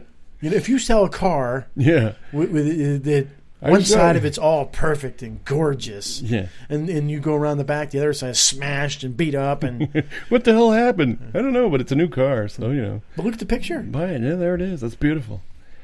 I thought I was getting a station wagon, not a fucking pickup truck. Anyway. So why do they get away with it? Why do they get away with it? There are a lot of people that get away with that. And the thing is, and we've abused it over the years, is, they're going to get sued for false advertisement. Have you ever heard somebody walk into a store and just be like, well, God damn it, they don't have it here, and I'm going to fucking sue them for false advertisement? They can't. Never have been able to. You would not win in a million years. Because it's going to be you and your little rinky-dink lawyer who you got off the back of the fucking phone book. Who's taking your money no matter if he wins or loses. Right, exactly. Because he doesn't have scruples. He's just like, fuck you and fuck everybody else. Then he's going to go and try and sue this company who's going to drop 17 lawyers and legal interns and fucking... it's like Little League playing the Yankees. Exactly. And you're just never going to win. It's never going to happen. Right. And that's why I think they push it to the extreme. Now, here's the thing you got to pay attention to is the meat. I always pay attention to the meat. If you look at that picture, you'll notice that the meat goes all the way around outside of the bun. Uh-huh. Now, if they had just used what they have normally and then pushed it forward, dude, it wouldn't go outside the bun on the edges. If you're looking at that sandwich on both sides, it would go straight right into that bun, and the bun would be hanging over the meat. All the way around. Right, and that's basically the way most things are nowadays. And yeah, it is really technically false advertising. It false is marketing. false advertising. Yeah. But, oh well. And that's the thing. Nobody's gonna hold them accountable for that, because here's exactly what they can say. During the time period when we decided to start the campaign and where we're selling the McDouble, we initially had smaller buns. But now that we've moved forward and realized that people like to keep their hands clean while they're eating, decided to move up to a 4mm larger bun. That's the reason why your burger looks like it's as big as a fucking pickle. You're fucking lying because you didn't get a bigger bun. You got a smaller meat patty. Exactly. They're not going to tell you any different. And they get off scot-free. And I'll tell you somebody else who gets off scot-free, who it really pisses me off. And I just like the sandwich, people fall for it. It's whenever you go to a site, it's always a site, and you get this great big message: warning, your computer's infected with viruses, and if you're not careful right now, it'll kill your kids. Yes. You better call this 800 number right now. Yep. And half the people do. Right. Pay the guy on the other end of the phone $250 for him to click a button. Right. There you go. We ran a scan and we found 17 viruses and we took them all. Why aren't they getting sued? Why aren't they getting arrested? That's the thing, man. It's very difficult to prove. Okay, first of all, let's take a look at where that comes from. Okay, how on a scale from 1 to 10, how confident would you say you are a computer user? 10 being like you're a fucking super user like me. 5. A 1. A 5, so you're about halfway. Most people aren't even close to a 5. Most people are about a 3. Okay, maybe that's me. Okay, but no, I think you're about a 5. I think you're a little bit more perceptive and understand things when it pops up and stuff. You realize that when something pops up on your computer, maybe I should call Jeff and see what he says. Most people don't do that. My mom is a great instance of that. My mom used to be a super user. She was fucking always on the computer. She knew exactly how to do everything. Before the internet came along, I should say. But yeah, she knew how to do a lot of stuff. And I was always, always looked up to her as being the technological prowess of my life. If it had not been for her and her pushing in the technology department, I would have just not given a shit about computers. But I do. And now she's sort of faded back, and she's about that 3 level. Plus the fact that she's blind, which doesn't help. Mm-hmm. Mm-hmm. Yeah. But that's the thing. Most of the people will do that. Now, there are hacking groups and there are asshole groups out there who create worms, trojans, viruses, things that are going to get into your system and fuck with you. One of those things is called malware. Malware goes in and fucks up your machine. But how it fucks it up is it goes in and it makes it so that every time you log on to a browser, you open up a browser and go to surf, it shows up a weird search screen that I've never seen before. Where did this come from? That's what malware does. Because what's happening is they have an associates account with that company, and they're making money every time you use that search browser. It may only be a penny every time you use it, but still, man, you think about every single computer you've infected, and now it's getting every one of those people just leaving it there. Oh, it just must be something Harold put on there when he was surfing titty porn earlier. Yeah. You know what I mean? That kind of shit. Well, that's part true. Right. That's exactly the reason why it's on there. The other kind of thing, and there's a bunch of different types. Spyware is a little bit more hardcore version of all this stuff, except it doesn't aim to do anything to your computer or make you fall into traps or anything like that. Spyware is more of a situation where it wants to go in and watch what you're doing. And by that, it could be a keylogger, which a keylogger just logs every key that you press, and then sends that flat file back to a location somewhere, so they can get your passwords, your credit card information, stuff like that. It's very scary. And then the one that you're talking about is called ransomware. Ransomware is a little box will pop up on your computer. Your computer has been infected with this. You cannot do anything. The FBI has been notified. We are going to clean off your computer now. press this button to stop that, and we will, you pay us this certain amount of money, $49.95, and then we will make sure to get this off your computer. And all they do, just like you've said, is press one fucking button, and all of a sudden everything goes back to normal. Ransomware works like that, and the reason why it works like that is because people are gullible. But not only the fact are they gullible, but they're those 3 users. The 3 users are the ones that are like, I don't know what to do now. And dude, you would not believe how many people I know, including my mom, who have fallen trapped to that, who have called people on those numbers and said, well, I need you to get this off my computer. Well, ma'am, in order to do that, we must get you to pay the $149.95. If you could do that now. No, my mom's like, no, I'm not paying that shit. Well, I'm sorry, ma'am, but we're not going to be able to unlock your computer until you get it off of there, my friend. So, yeah, I just morphed from like a Russian to a fucking Indian. But that's the thing, people are gullible and they fall for that kind of stuff. What they need to understand, and this is the one thing everybody just needs to understand. If your computer does something it's not supposed to, get somebody to fucking help you. That's all it is. That's it. No more bullshit. Just right there. If you don't know what your computer is doing and you're unsure and it's bothering you, get somebody that knows computers to help you. Dude, I spent hours and hours and hours being tech support, not only for a company, but then also for friends, where they called me up, and one guy, it was an actor that I used to work with, lives up in Scranton, called me up and said, yeah, man, he's like, I already paid this off once, and now I got it on my fucking computer again, and I can't get it off, and I can't afford to pay the $50. And I'm just like, dude, are you fucking shitting me? Because here's the thing. Those companies, or the people that do the ransomware, will do that. You'll call in, you'll pay it, they'll take it off your computer or make it look like they took it off your computer. Mm-hmm. And then they know, oh man, this guy's a sucker. I got a sucker on the line. Let's fucking nail him again. Mm-hmm. 2 months later, it comes back on. That person's calling up being like, oh, I guess I got to fucking pay you again. Dude, it's... So just if you don't know what's going on, if something interesting pops up on your computer that you cannot explain, if you're the only computer user especially, then you need to call somebody who knows. If you can't call a family member or a friend, call fucking Geek Squad. Call somebody in one of these companies that can do that kind of stuff. When you call that number, it's an 800 number. And it always is in the U.S., am I correct? No. Okay. You think it might be, but they might be doing what's called a telephone relay. Okay. You know what? That also grinds my gears. Yeah. Because if I were to do something like that, it wouldn't matter if I did it in Canada, Australia, or Taiwan. The U.S. government would come down and get me and charge me with communications harassment. Exactly. All kinds of communications bullshit. Right. Why aren't they going after these other people? And another good one. Why aren't they? Well, they do go after these guys, but it takes a while. Yeah. Have you ever gotten a phone call? It's that we are from the IRS, and you owe us lots of money, and we have a warrant for your arrest. Yes, I have. I've gotten those, and I've gotten the ones where they said, you have an immediate action pending against you in the state of Florida.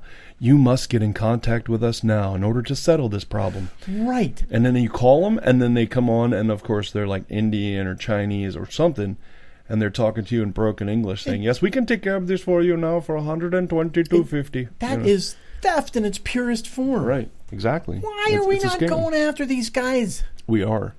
The FBI has spent so many resources. They actually created the Cyber Patrol just to be able to take care of these people, and they still can't get them.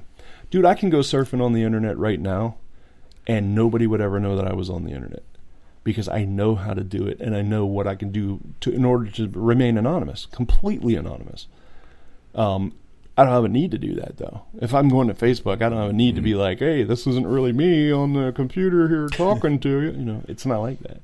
So that's the thing, is it's very, very difficult for somebody to know, especially the FBI, who you are and where you're coming from. Another thing, and I will share this with you too. People that get hit with those malware or ransomwares, and they end up paying the thing off, never report it to anybody because they feel like an idiot. They feel embarrassed, or man, they're going to know I was at littletittiesbigasses.com. Right. Or, and this is the main reason, this is the biggest part right here. The reason why they won't do it is because they never think to do it. They never think to call the FBI. They never think to call any cyber patrols or anything. How can you be that stupid to even do that? They have to know, people need to know. If you get scammed, it doesn't matter where you got the stuff from. I don't care if you're looking at, miniature horse porn. I don't fucking care. Get on the phone with somebody, get them to help you get that shit off your computer, which is very not easy to do, but it's easier than what most people think. Get that shit off your computer and then go and report what happened to somebody. You can email. You can make a phone call. You can send an anonymous email if you want to. I won't report anymore. Not because I'm ashamed. Right, but because of the situation. But because of why? What? Why?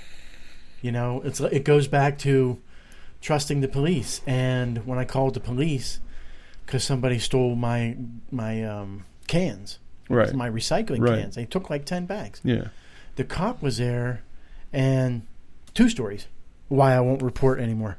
Yeah. The cop was there, and it was a big fucking chore for him to take this report. Right. I should have said, you know what, just go. Don't worry about it. I'll call the state police and report it. They're a better enforcement agency anyways. And I got into a fight last year. Somebody charged me on my property. Wow. And went to attack me. Really? They were so drunk that they fell over. Oh, yeah. I remember you telling me about this. So we called the cops. You know what they did? Not a fucking thing. Not a fucking thing. Exactly. This guy comes on my land charging me. Right. And he tells you something else, and you're just going to walk away from us. Right. Because we rent? Or I don't know. Whatever the fucking story was. Whatever the fucking reason. So you know what? Why bother? I'll just beat him the fuck up next time. Right. I am not calling the police ever again for anything. Yeah. I don't trust him. And that leads me to my next bitch of the week. Bitch of the week. I don't get why Dairy Queen has got to turn that blizzard upside down. What the hell is that going to prove? You'll get it for free if they don't do it. Did you know that?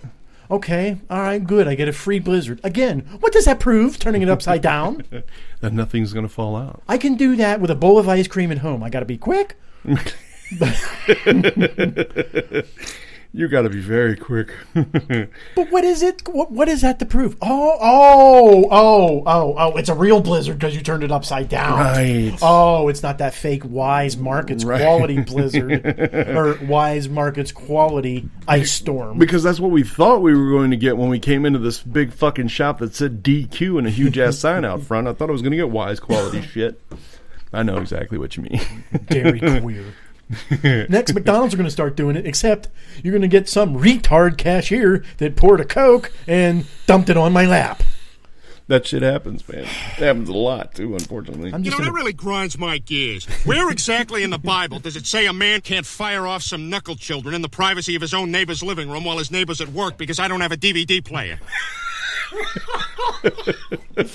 Peter. That shit is awesome. And Meg, when I get through with you, you're going to be beating guys off with both hands. This shit is always good. Well, so you ladies ever been penetrated? That ends my bitch. That ends your of the week. Bitch of the week. Yeah, I did steal it off Peter Griffin and his grinds my gears. That's fine. Nobody cares. That's good. Yeah, but I do have bitches of the week. So, what do you got? Yeah. Oh, man. I got a joke for you. Let's have it. So, a husband and a wife go to visit this stud farm where there's bulls fucking all these cows and stuff. And they looked over at the one, the farmer said, this bull over here, he mates 50 times a year. And the wife goes, did you hear that, honey? And he's like, yeah. And this bull over here, he mates 100 times a year. She's like, see that? He's like, yeah, honey. Then this other one, he goes, this one over here mates 365 days a year. She goes, huh. She goes, it would be really great if you would be able to do that. And he goes, well, you know what, honey? It'd be great if you thought about the fact that the bull's fucking different pussy every night.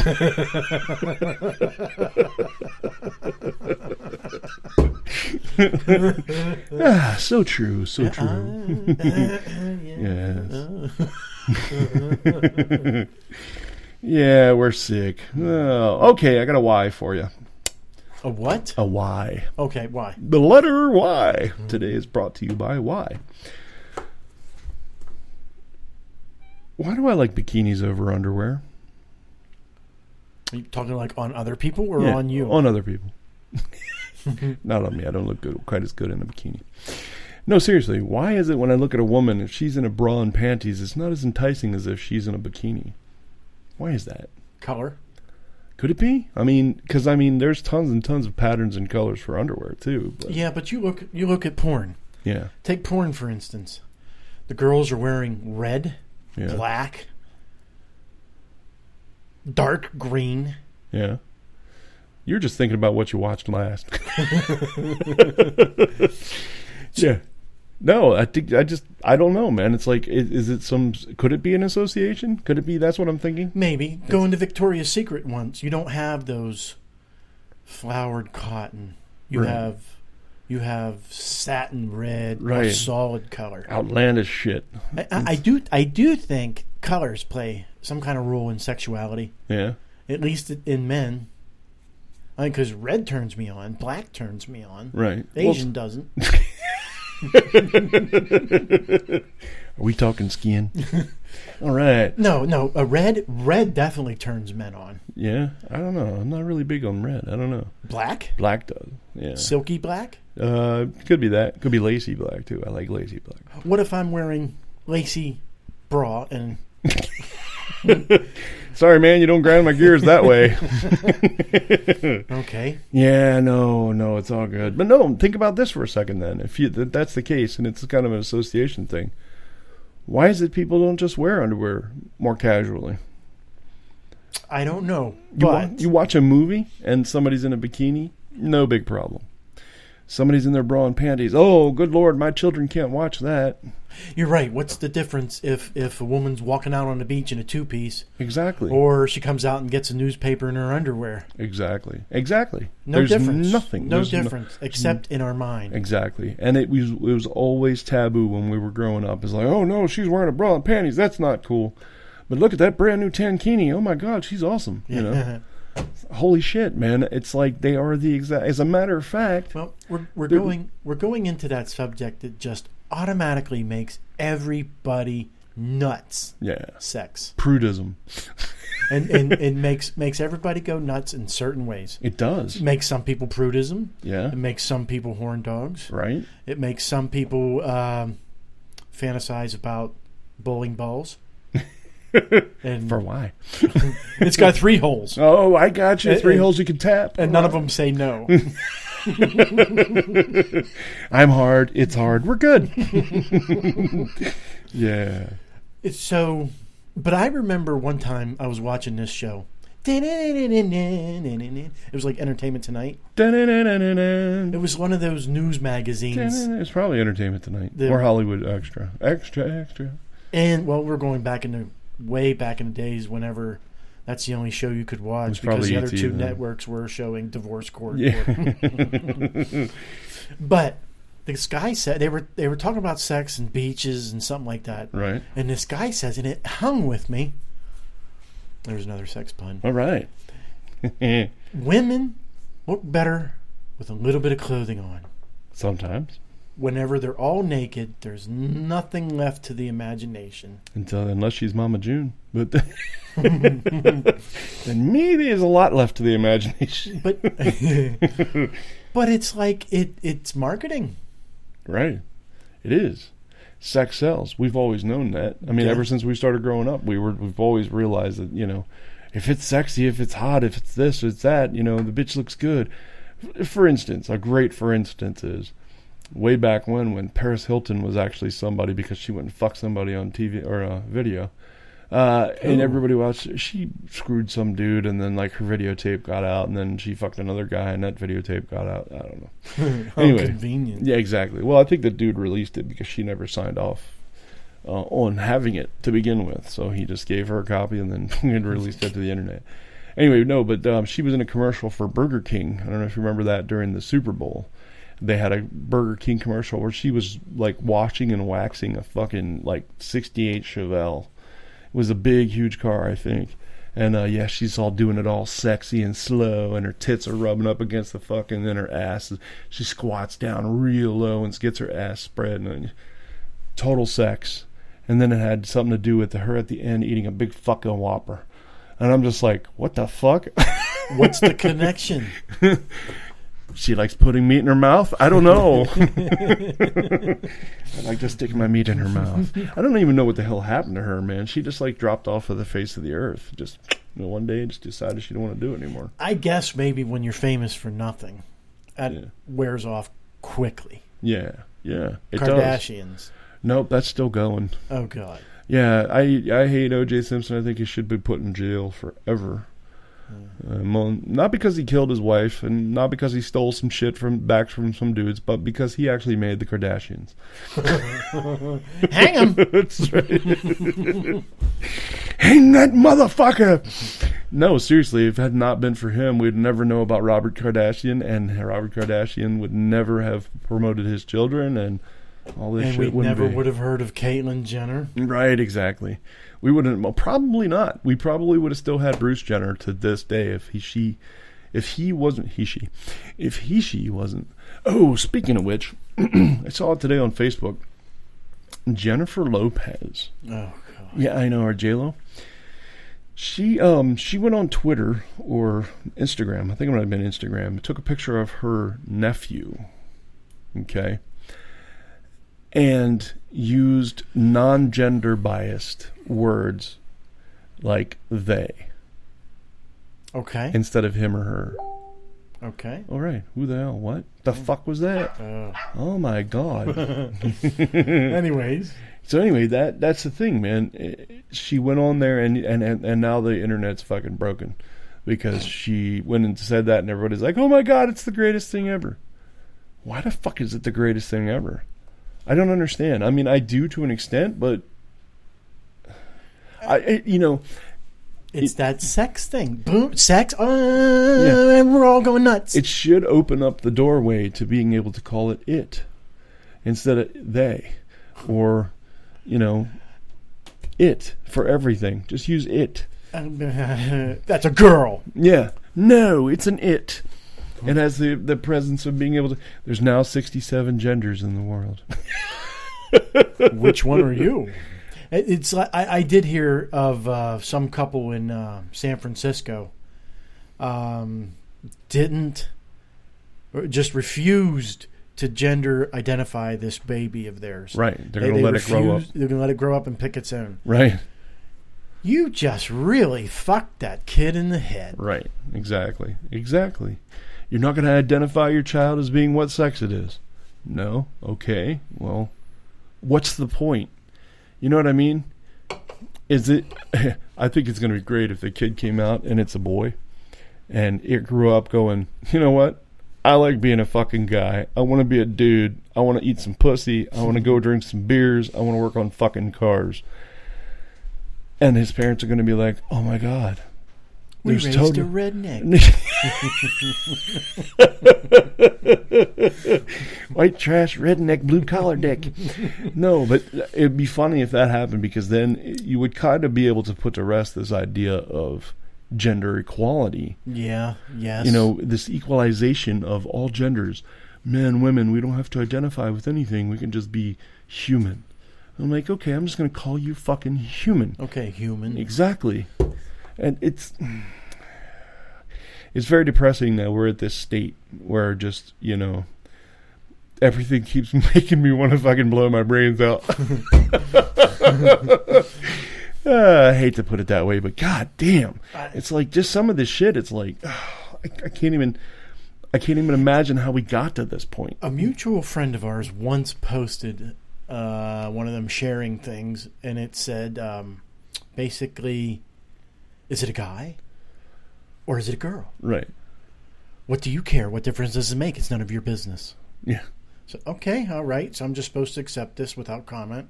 Yeah. And I did not comment. Right. But I'm thinking, and you and I kind of had this talk before. Right. What's the very first thing you notice when you look at somebody? It's not their eyes, it's not their ass, it's Right. not their tits. Right. It's their sex. Yeah. Are they male or female? Right. You, Try to you determine make that decision instantly. Right. In a split second. Yeah. Woman? Okay, woman, look again, keep looking. Male? No, not interested. Yeah. So maybe that's why it's automatic that I need to know if they're a guy or girl. Do I really need to know? No, not really. Yeah. But you're sitting here and telling me it's normal when it's not. Right. Exactly. They keep trying to force it down our throats, and by us not saying anything about it, we're not helping the situation. But we're also not hurting the situation, because the moment you say something about it, you're a gender basher, you're a transsexual basher, you're a fucking gay basher, you're a homophobe, you're fucking this, you're fucking that. No, I'm not. And therein lies the beauty of Facebook. Right. You comment, And say goodbye. you lost a friend. That's right. You don't comment, You lost a friend. your friend makes 10 more. Mm-hmm. But Yeah, a lot of times those things get posted, I believe, out of the need for drama. okay, let me try this once. Okay. It's a beer. Go ahead. Now what? Bacon, Ooh. tomato, Mmm. kale. Yeah. Try the new BTK burger from Murder King.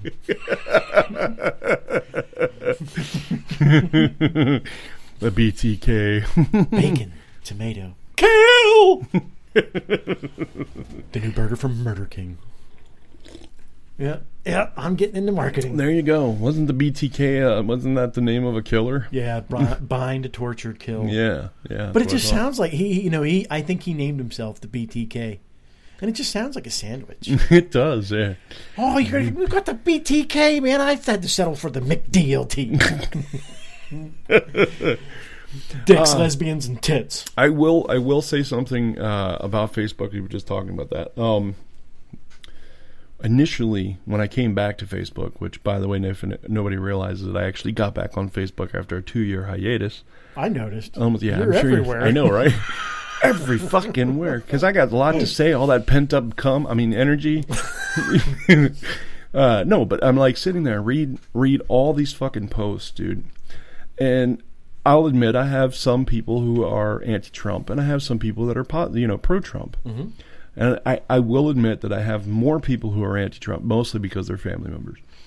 That's all. Because I'll fucking disown them otherwise. No. No, but the thing is, they keep writing all this shit, and they keep posting this stuff. And I remember when I wasn't on Facebook, everybody bitch-griping and complaining about the fact that there's fake news. And I'm like, dude, what the fuck is fake news? Oh. I don't understand that. So then I'm like, okay, now I got back on Facebook, and now I get what they're talking about, fake news. Everybody posts extracurricular shit from all these different websites, like Politics USA or Daily Chaos, or, you know what I mean? Those kinds of things. And I'm just like, how am I supposed to trust any of these fucking people? You know what I mean? They haven't made a name for themselves. I haven't heard anything like them making a name for themselves. And everybody keeps fucking quoting them. They keep putting up their little shits, every other day. Or no, every day I should say. Putting up their little links to the stuff. And I'm like, dude, I'm not going to sit here and read that shit and believe it. I don't care if it bashes or doesn't bash Donald Trump. Fuck it. I'm not going to buy into that bullshit. I'll believe it when I actually see it, And Are there... Well, I get my news from 2 places. Yeah. And one I trust very much. Breitbart? No, Drudge Report. Oh, yeah, Drudge Report. Yeah, And the other one I take with a grain of salt. That would be PennLive.com. Okay. I only read PennLive.com for the local stories. I stay away from their opinion because it's all slanted against me anyways. Right, yeah. But Did you just crack an Asian joke? It's all slanted against me. My Asian wife. You know it's coming. We now go to Asian reporter Trisha Takanawa for her slant on the story. I'm not sure if anybody gets the Takanawa joke. Yeah, I don't know. Takanawa. Yeah, I don't think anybody gets Nobody that. ever's. Yeah, I don't think anybody's ever picked it up. There's a lot of them on the show, if you think about it. There's quite a few characters that aren't main characters. Dr. Hartman is a great one because I think Hartman. There's another one. One of the guys at the bar. I can't think of who it is. He's got a name like that too. It's like always drunk or something. And it's like it just makes you think, oh shit. Yeah, nobody ever got that, man. And one of these days we're gonna figure out that, oh my God, Peter Griffin. No, we get that. What that means, So it's a dick with a fucking lion's head. So yeah. You know what a griffin is? Yeah, lion's head with eagle's body and. Wait a minute. No, I have that. No, that's right. No, you're right. No, it's lion's head, eagle's body, and something tail. I forget which I thought kind it of was tail. a human. No, I can look it up. Anyway. Yeah. Go ahead. You were talking. I rudely interrupted. Well, no. I just found out like 2 days ago what a griffin really was. Oh, okay. Because we were talking about high school sports teams' nicknames. Right. And I was sitting with my fellow Juniata Countyan, and we were discussing this. And he went to Juniata, which is the Juniata Indians. Makes perfect sense. Yeah. There was a large tribe up there we extincted whenever white man came in. No, there was a large. It was an Indian hub. It was major Indian villages up there. Right. And so they got the natural title of Indians. Okay. I went to East Juniata. Right. And their mascot is the Tigers. Now, what tiger was in Juniata County? There's never been a tiger in Juniata County, right, except when Barnum's Bailey Circus was passing through on Route 35. Before it died. Yeah. But you have like Biglerville Canners. Right. BS. What's that school? BS. Boiling Springs. Boiling Springs. Bubblers, yeah. Northeastern Polar Bears. Yeah, northern polar bears. Northern polar bears. Yeah, yeah. Why? And the Selinsgrove Seals. Come on. There isn't a seal 1,000 miles from this place. Same way with a tiger, and I know they're just trying to find mighty whatever. Yeah. Yeah, the guy told me I'd blown a seal. I said, hey, buddy, keep my private life out of this. Okay, so a griffin is a body, tail, and back legs of a lion, and the head and the wings of an eagle, and an eagle talon as its front feet. Oh, so there's no human in it whatsoever? No human, yeah. That's basically it. And it doesn't look like that ever changed, so. But it's mythical, and it's spelled in a bunch of different ways. Greek mythology, apparently. Yes. Oh, I'm sorry. Wait a minute. That's not correct. It was ancient Egyptian, Persian, and Renaissance mythology. So I had that wrong. Shit, I always thought it was Greek. Oh, well. Anyway. Yeah, so now we know what Peter Griffin is. So what else we got? What else you got, man? I got nothing. Okay, let me see what else I got here. I know I got some shit. Just real quick. I got one thing. Okay, talk about it. Just one thing. I probably should put it in my bitch of the week. Bitch of the week. Why is it that whenever your wipers decide to fail and get old, that they only fail and get old in that vision spot? The rest of the window is clear, but you got that smeary just right where your eyes look out. Exactly. Why?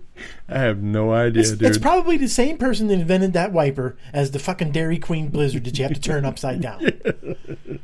Morons. Damn dumb shit, man. Damn. Yeah, no, let's see here. Oh, I came up with another one. I came up with a business idea. Okay, let's have a business idea. One of the business ideas. Have you ever heard of Build-A-Bear Workshop? Yes. Build-A-Bear. Dildo Bear. No, I'm just kidding. You had thought. Build your own dildo. Build your own. That's right. Dude, that's actually not a bad idea, too. I know quite a few people would get into that. Anyway, I actually came up with one called Build-A-Bot Workshop. Build a bot? Yeah. Yeah. What would you do with it? Basically, you walk in and you buy the central unit, basically like the guts of the thing, and then that would be able to have components that you could add to it. Anyway, you bring your central component in, you purchase that, it might be like $30-$40, whatever. It's going to be expensive at first, and people are going to know that. Time out. I have to ask something. Okay. Is this a bot that on the internet, or is this a bot like a physical? Like a physical bot. Physical robot. A robot, yes. Okay. And that's the thing, is it has this, central unit that basically is just the wheels of the thing and the motors that run the wheels. But you can add on specific characteristics, like you can add on a pinching arm, or you can add on a nice ass. No, but yeah, nice ass. No, but yeah, you could add on things that make it so that it can see in the dark, so that it can escort itself around. Because initially, when you buy it, it's probably going to have a small remote control that allows you to remote control it back and forth. But eventually, you can add these extra components on just as like add-ons for the most part. And then you pay for each of those pieces and you put it in. You can do like painting of the different things in this Build-A-Bot workshop. You can do different decals, which are a big thing. A lot of people like putting decals on their stuff. So imagine you have a whole selection of decals people can choose from, and they can buy like a sheet for $1 or something, and then come in and like do their stuff. But basically, it gives them an area to sit down and really, really kind of work it out. And for those people who are a little bit beyond that, like electronic engineers and stuff like that, you could go over to this other section where it has a workbench, and the workbench is basically a soldering iron, desolder, a heating unit, all this stuff, so that you can do like a lot of real, intricate things and make changes if you really need to. So it's like different levels of people that would do bots, because there for a while they used to be bots were huge. Everybody was like, oh man, I gotta have bot fighting competitions, and you go there and like you take your bot in and put it in this arena, and you'd have remote control, and you sit there and you run your bot into this other guy and try and saw him up or do something to him to kill him, and then you win your competition or whatever. So imagine if you could take away from that as, hey, now you've got this Build-A-Bot store you can go to, and you can create a competition version if you want to. It's not a huge opening, but as many geeks and nerds as there are out there right now, I think it'd be a pretty good sell. I think it would be a pretty good sell. Yeah. Especially whenever you put that idea with how I see the future. And I see the future, the workforce is not humans, but the workforce is robots sent out by humans. Like, say, you would own 5. Right. You would have those 5 go out and do your work. Right. Somebody richer than you would own 25. Yeah. Rich people, filthy rich people would own 200. Right. And those are the ones that go out and do the work for you. You just stay home and collect the cash. They have their specific things that they do and go out and, like one picks corn and one picks cotton, and that's the black one. I'm just kidding. No, it goes out and they pick out these different things, and yeah, I see what you're saying. It's kind of your money makers. And that's the thing, you can turn around and make more bots after that. Well, that's the other thing, too. That's what the store technically was kind of going to be, was a service bot. So that you could get bots that'll walk to the refrigerator, and pick up a beer or something for you and put it in its cart and then bring it to you. Of course, you'd have to program it to be able to do that, or what have you.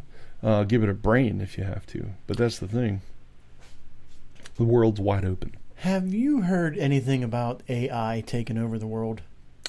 There has been a article that I've been seeing come up where Elon Musk, who owns Tesla and also owns the SpaceX program, which is the ones that do like the Dragon rockets that fire up and then come back down. So basically they're reusable over and over. Elon Musk has been giving Mark Zuckerberg a bunch of shit about AI, because Mark Zuckerberg is being naive in thinking that AI won't do as much damage to the world as everybody thinks it will. All these things with these, books and movies and stuff where the AI took control. He doesn't think that could happen. There's no relatively easy way for that to begin to even happen. Whereas Elon Musk is like, don't be fucking naive, man. You you own a large company, dude. You have more money than God. You know, God doesn't have any money. You could say that about me, man. I'm negative $3 in my fucking checking account right now, and I still have more money than God. No, I'm just kidding. Anyway, yeah, I did see that, but I did not. That's the only thing I've kind of seen on it. What's up? Well, on Drudge Report, once in a while it always has a blurb in there about AI. Right. AI taking over the world. AI doing this, AI doing that, AI taking over sexuality. I don't know if you heard that or not. There is a fuck bot. Yeah. They just created a Yeah. fuck bot. Yeah, I did hear that. Yeah. You know, I think I'll just go pay a whore $20 if I need to. That's the thing, though. It's illegal to do that. You can fuck a fuck bot. As soon as you buy it, you don't have to pay it anymore. Yeah, but if my if my wife dies or something, or you know, or she can't do that anymore, and you need human touch. Yeah, well, that's kind of what it's supposed to replace, but in the sexual manner. Dude, think about it, man. You've got that bot rolled over on its belly, and you're fucking going to town, and it's one hole. That's it. There's no other holes. There's just that one hole, and you're just like, yeah, baby. Oh, yeah. I need a little tighter. Go to asshole mode.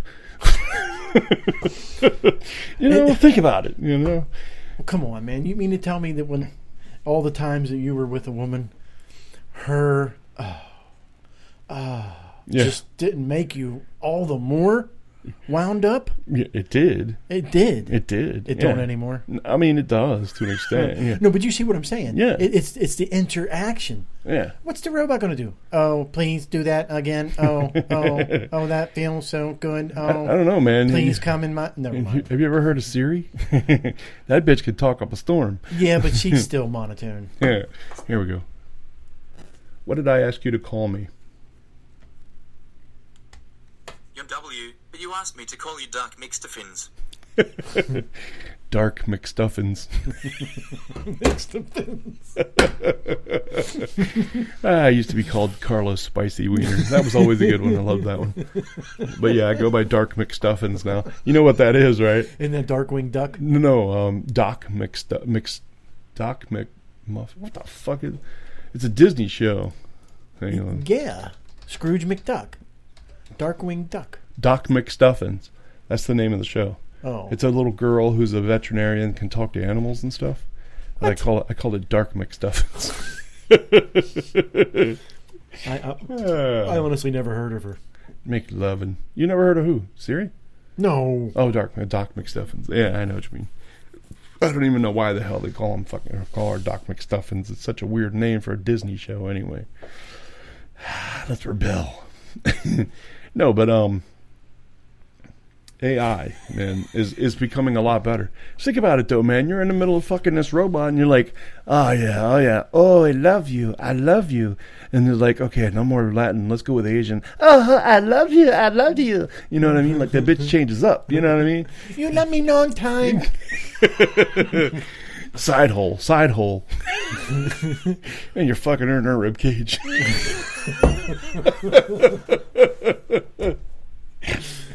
That's some shit you'll never be able to do to a wife. Unless you shot her there. Or drugged her. Yeah. I don't think she want a hole in her ribs, though. But, yeah, who knows? Fuck it. But, yeah. I don't think... temporary, sure. You know, Yeah. your wife's away on vacation or out of town for a week, and you need that release, sure. With that robot, it also can play you any porn you want. Right.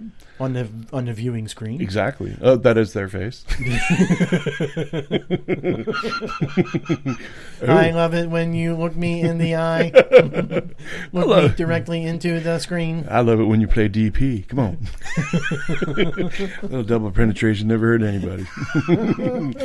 I got my... Oh my God, I was with this robot chick. She had 2 USB ports.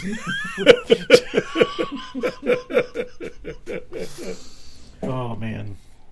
This is one raunchy show tonight. Oh, man, it's so good, though, man. It's so good. It's good to be back on the air, but good to be back and What do you mean? trying shit out again. And, vacations, they take it out of you. You know what? I wanted to tell you this earlier. I totally forgot. I came to the realization that, okay, remember I told you we drove about 2,000 miles while we were in Maine? Mm-hmm. I came to the realization that if you're going to go to a state and explore the state, it's probably not a good idea to have a home base. For instance, when you go up there, you go into, a state, let's say you go back to Maine, and I got 5 days and to take it, there, 4 nights, basically, okay? I go up there the first night and I stay in a hotel that is around the area that I'd like to explore first. Then after that night's done, we get up the next day and we drive to the next location. We get there, we check in, get our stuff situated, and go explore that one. Then the next day leave that one, and then go to the next one. See what I'm saying? Instead of base camp at Right. position X, Exactly. drive 100 or drive 20 miles to position Y, go Right. back to X. Exactly. Next day, drive Yeah. 100 miles to position Z, Right. drive 100 miles back. And then have to rely on Google's maps to fucking get you to place that without being in that kind of shit. Because seriously, dude, it had us taking some back roads, and I was just like, are we going to fucking get out of this alive? Maps took you on back? Maps, yeah. Google Maps, man. They took us all these weird places. Because the wife put it on no tolls mode. And as soon as you do that, it's like, hey, let's explore. Shit, we haven't even gone back this part. Take some pictures. No, but yeah, it was like, yeah, we were out in the middle of fucking nowhere, and I'm just like, holy shit. I'm like, it was nighttime. It was very scary. The roads were up and down all around. And I'm just like, holy shit. It was like one giant S-curve the whole way, And then, yeah, we finally got back to a main road and kind of knew where we were at. And then I told the wife, I said, because the one night towards the end, we were looking to go to a Ben & Jerry's factory store, which is basically an ice cream parlor for Ben & Jerry's. Isn't that Vermont? Yes, that's where they are, but they have tons of them in Maine. They have in New Hampshire too. We tried to go to one. It was packed, no place to park. We went to Kennebunkport, as a matter of fact. Good old George W. Bush stomping grounds, I guess, and his daddy lives there too. Or did live there. I think it's their vacation home. That could be, yeah. Anyway, beautiful place. Really beautiful place. Shit parking. There is nothing to fucking park there. Dude, they need something. Because it's a beautiful place. Great place to get out, but not on the weekends. Man, there are so many people there. So we didn't get out there. So we left, went to the next town. I'm like, where's the next Ben & Jerry's? Oh, it's just in this next town. Okay, so we drove another 50 miles. Yeah, exactly. Get to that one and be like, oh, man, there's no fucking place to park. And this town that we went to in Maine, which was interesting, was called Ogunquit. Okay? I've heard of it. Ogunquit is, it's a lot of people are like, because they know it's not too far from Kennebunkport. But Ogunquit... Doesn't it have some kind of social lore or culture lore? Well, they're open. They're like totally open. When you drive through the town, it's like all rainbow flags. No, something it's all like, rainbow flags. Something like Stephen King's town, or no, I don't know. A town where some kind of story takes place. That could be, yeah. I don't know. Anyways, yeah, but they have a Ben & Jerry's there. I went to go stop, and it's like there's no place to park, and hundreds of people. So I was like, fuck, man. I was like, I really want some Ben & Jerry's, but damn it, this isn't cool. So the wife, I said, let's just head back towards the hotel. She said, yeah, we'll just find something on the way. So in the midst of driving, she charts the course in Google Maps, and it starts taking us all these back roads. And I'm like, holy shit, man, we were like way out here. Usually from Ogunquit back to where we were at, it was pretty quick. It was like 45 minutes or something. But yeah, it was like, oh, damn, it's taking us all these weird ways. Well, in the midst of driving there, I said, hey, why don't we find like a homemade ice cream place and go eat there? She goes, okay, let's do that. So she found this place. And she goes, oh yeah, it's in the opposite direction of where we're headed to get back to the hotel. I'm like, shit. So we go all these other back roads, finally get out into a main road, and of course we went opposite from where we were supposed to be going. Went to this place called Shane's of Maine. Best fucking ice cream I think I've ever eaten. Very, very smooth. It's the smoothest, creamiest ice cream I've ever had.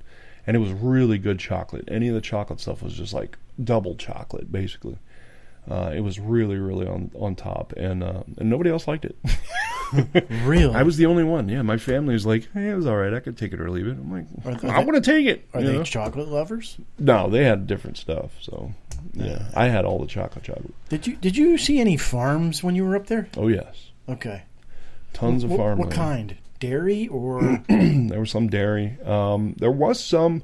We found Christy had made a comment about the fact that we had not seen any flat farms. All the farms had been like hilly or rocky or whatever, and none had been flat farms where they grow crops. And then like 10 minutes after she said that, we found one. Yeah.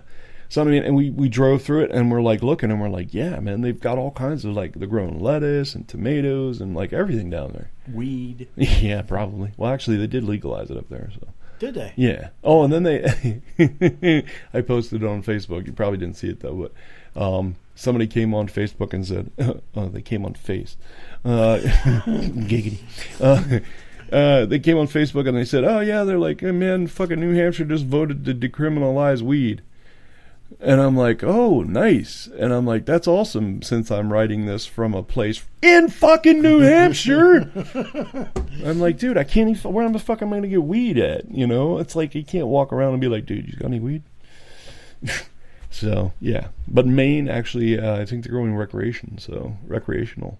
Well, I'm not worried. It will all be here real soon. Oh, yeah. I'm just afraid Pennsylvania is going to be bass backwards, like it is now with alcohol. You got 48 states that will sell it on a corner street, will sell it in convenience stores, right? Will sell it at the old folks' home, put it in vending machines at work. And Pennsylvania and Utah have to keep it under lock and key, right? Yeah, exactly. Because they don't trust their citizens, right?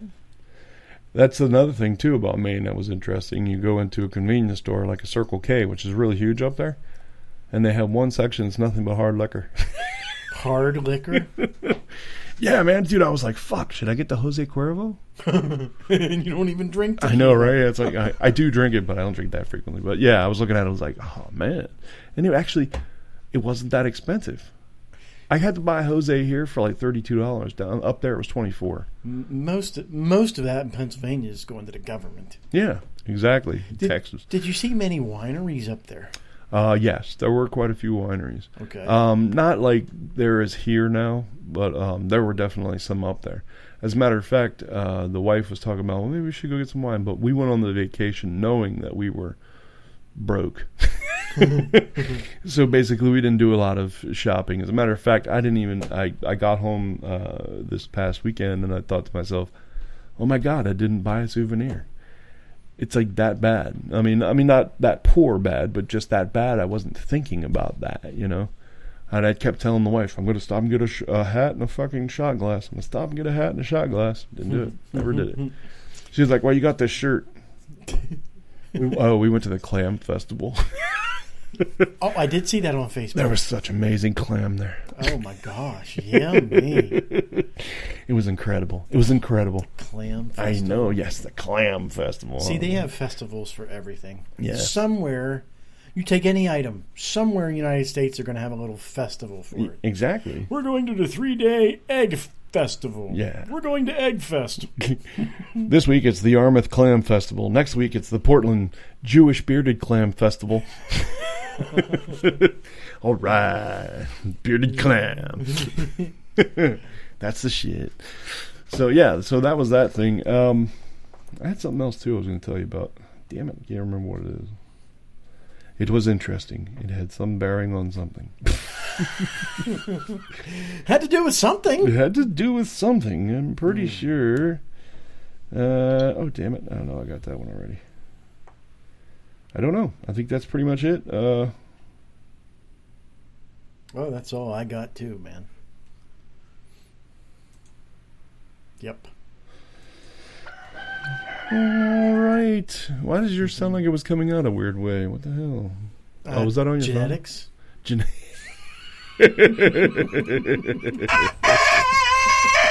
Now it sounded like it was part of it. It's a cocking all the way around. What are you going to do? All right, man. So I guess we'll rock and roll out of here. All righty. Some more interesting stuff to talk about next week. I'll just have to remember to write it down. We will be back next week. Shucks, ladies and gentlemen. We just heard the horn from the 67th Bel Air. And that can mean only one thing. The cows have come home, and the chickens came along to roost with them too. All right. So that usually means it's time for us to hit the dusty trail. And that concludes our broadcast for the week. But do not despair, for you know where to find us. Wednesday night, 7 o'clock, jeffanddan.com. Thank you everyone for tuning in. We here at the Jeff and Dan Show appreciate each and every listener, all both of you.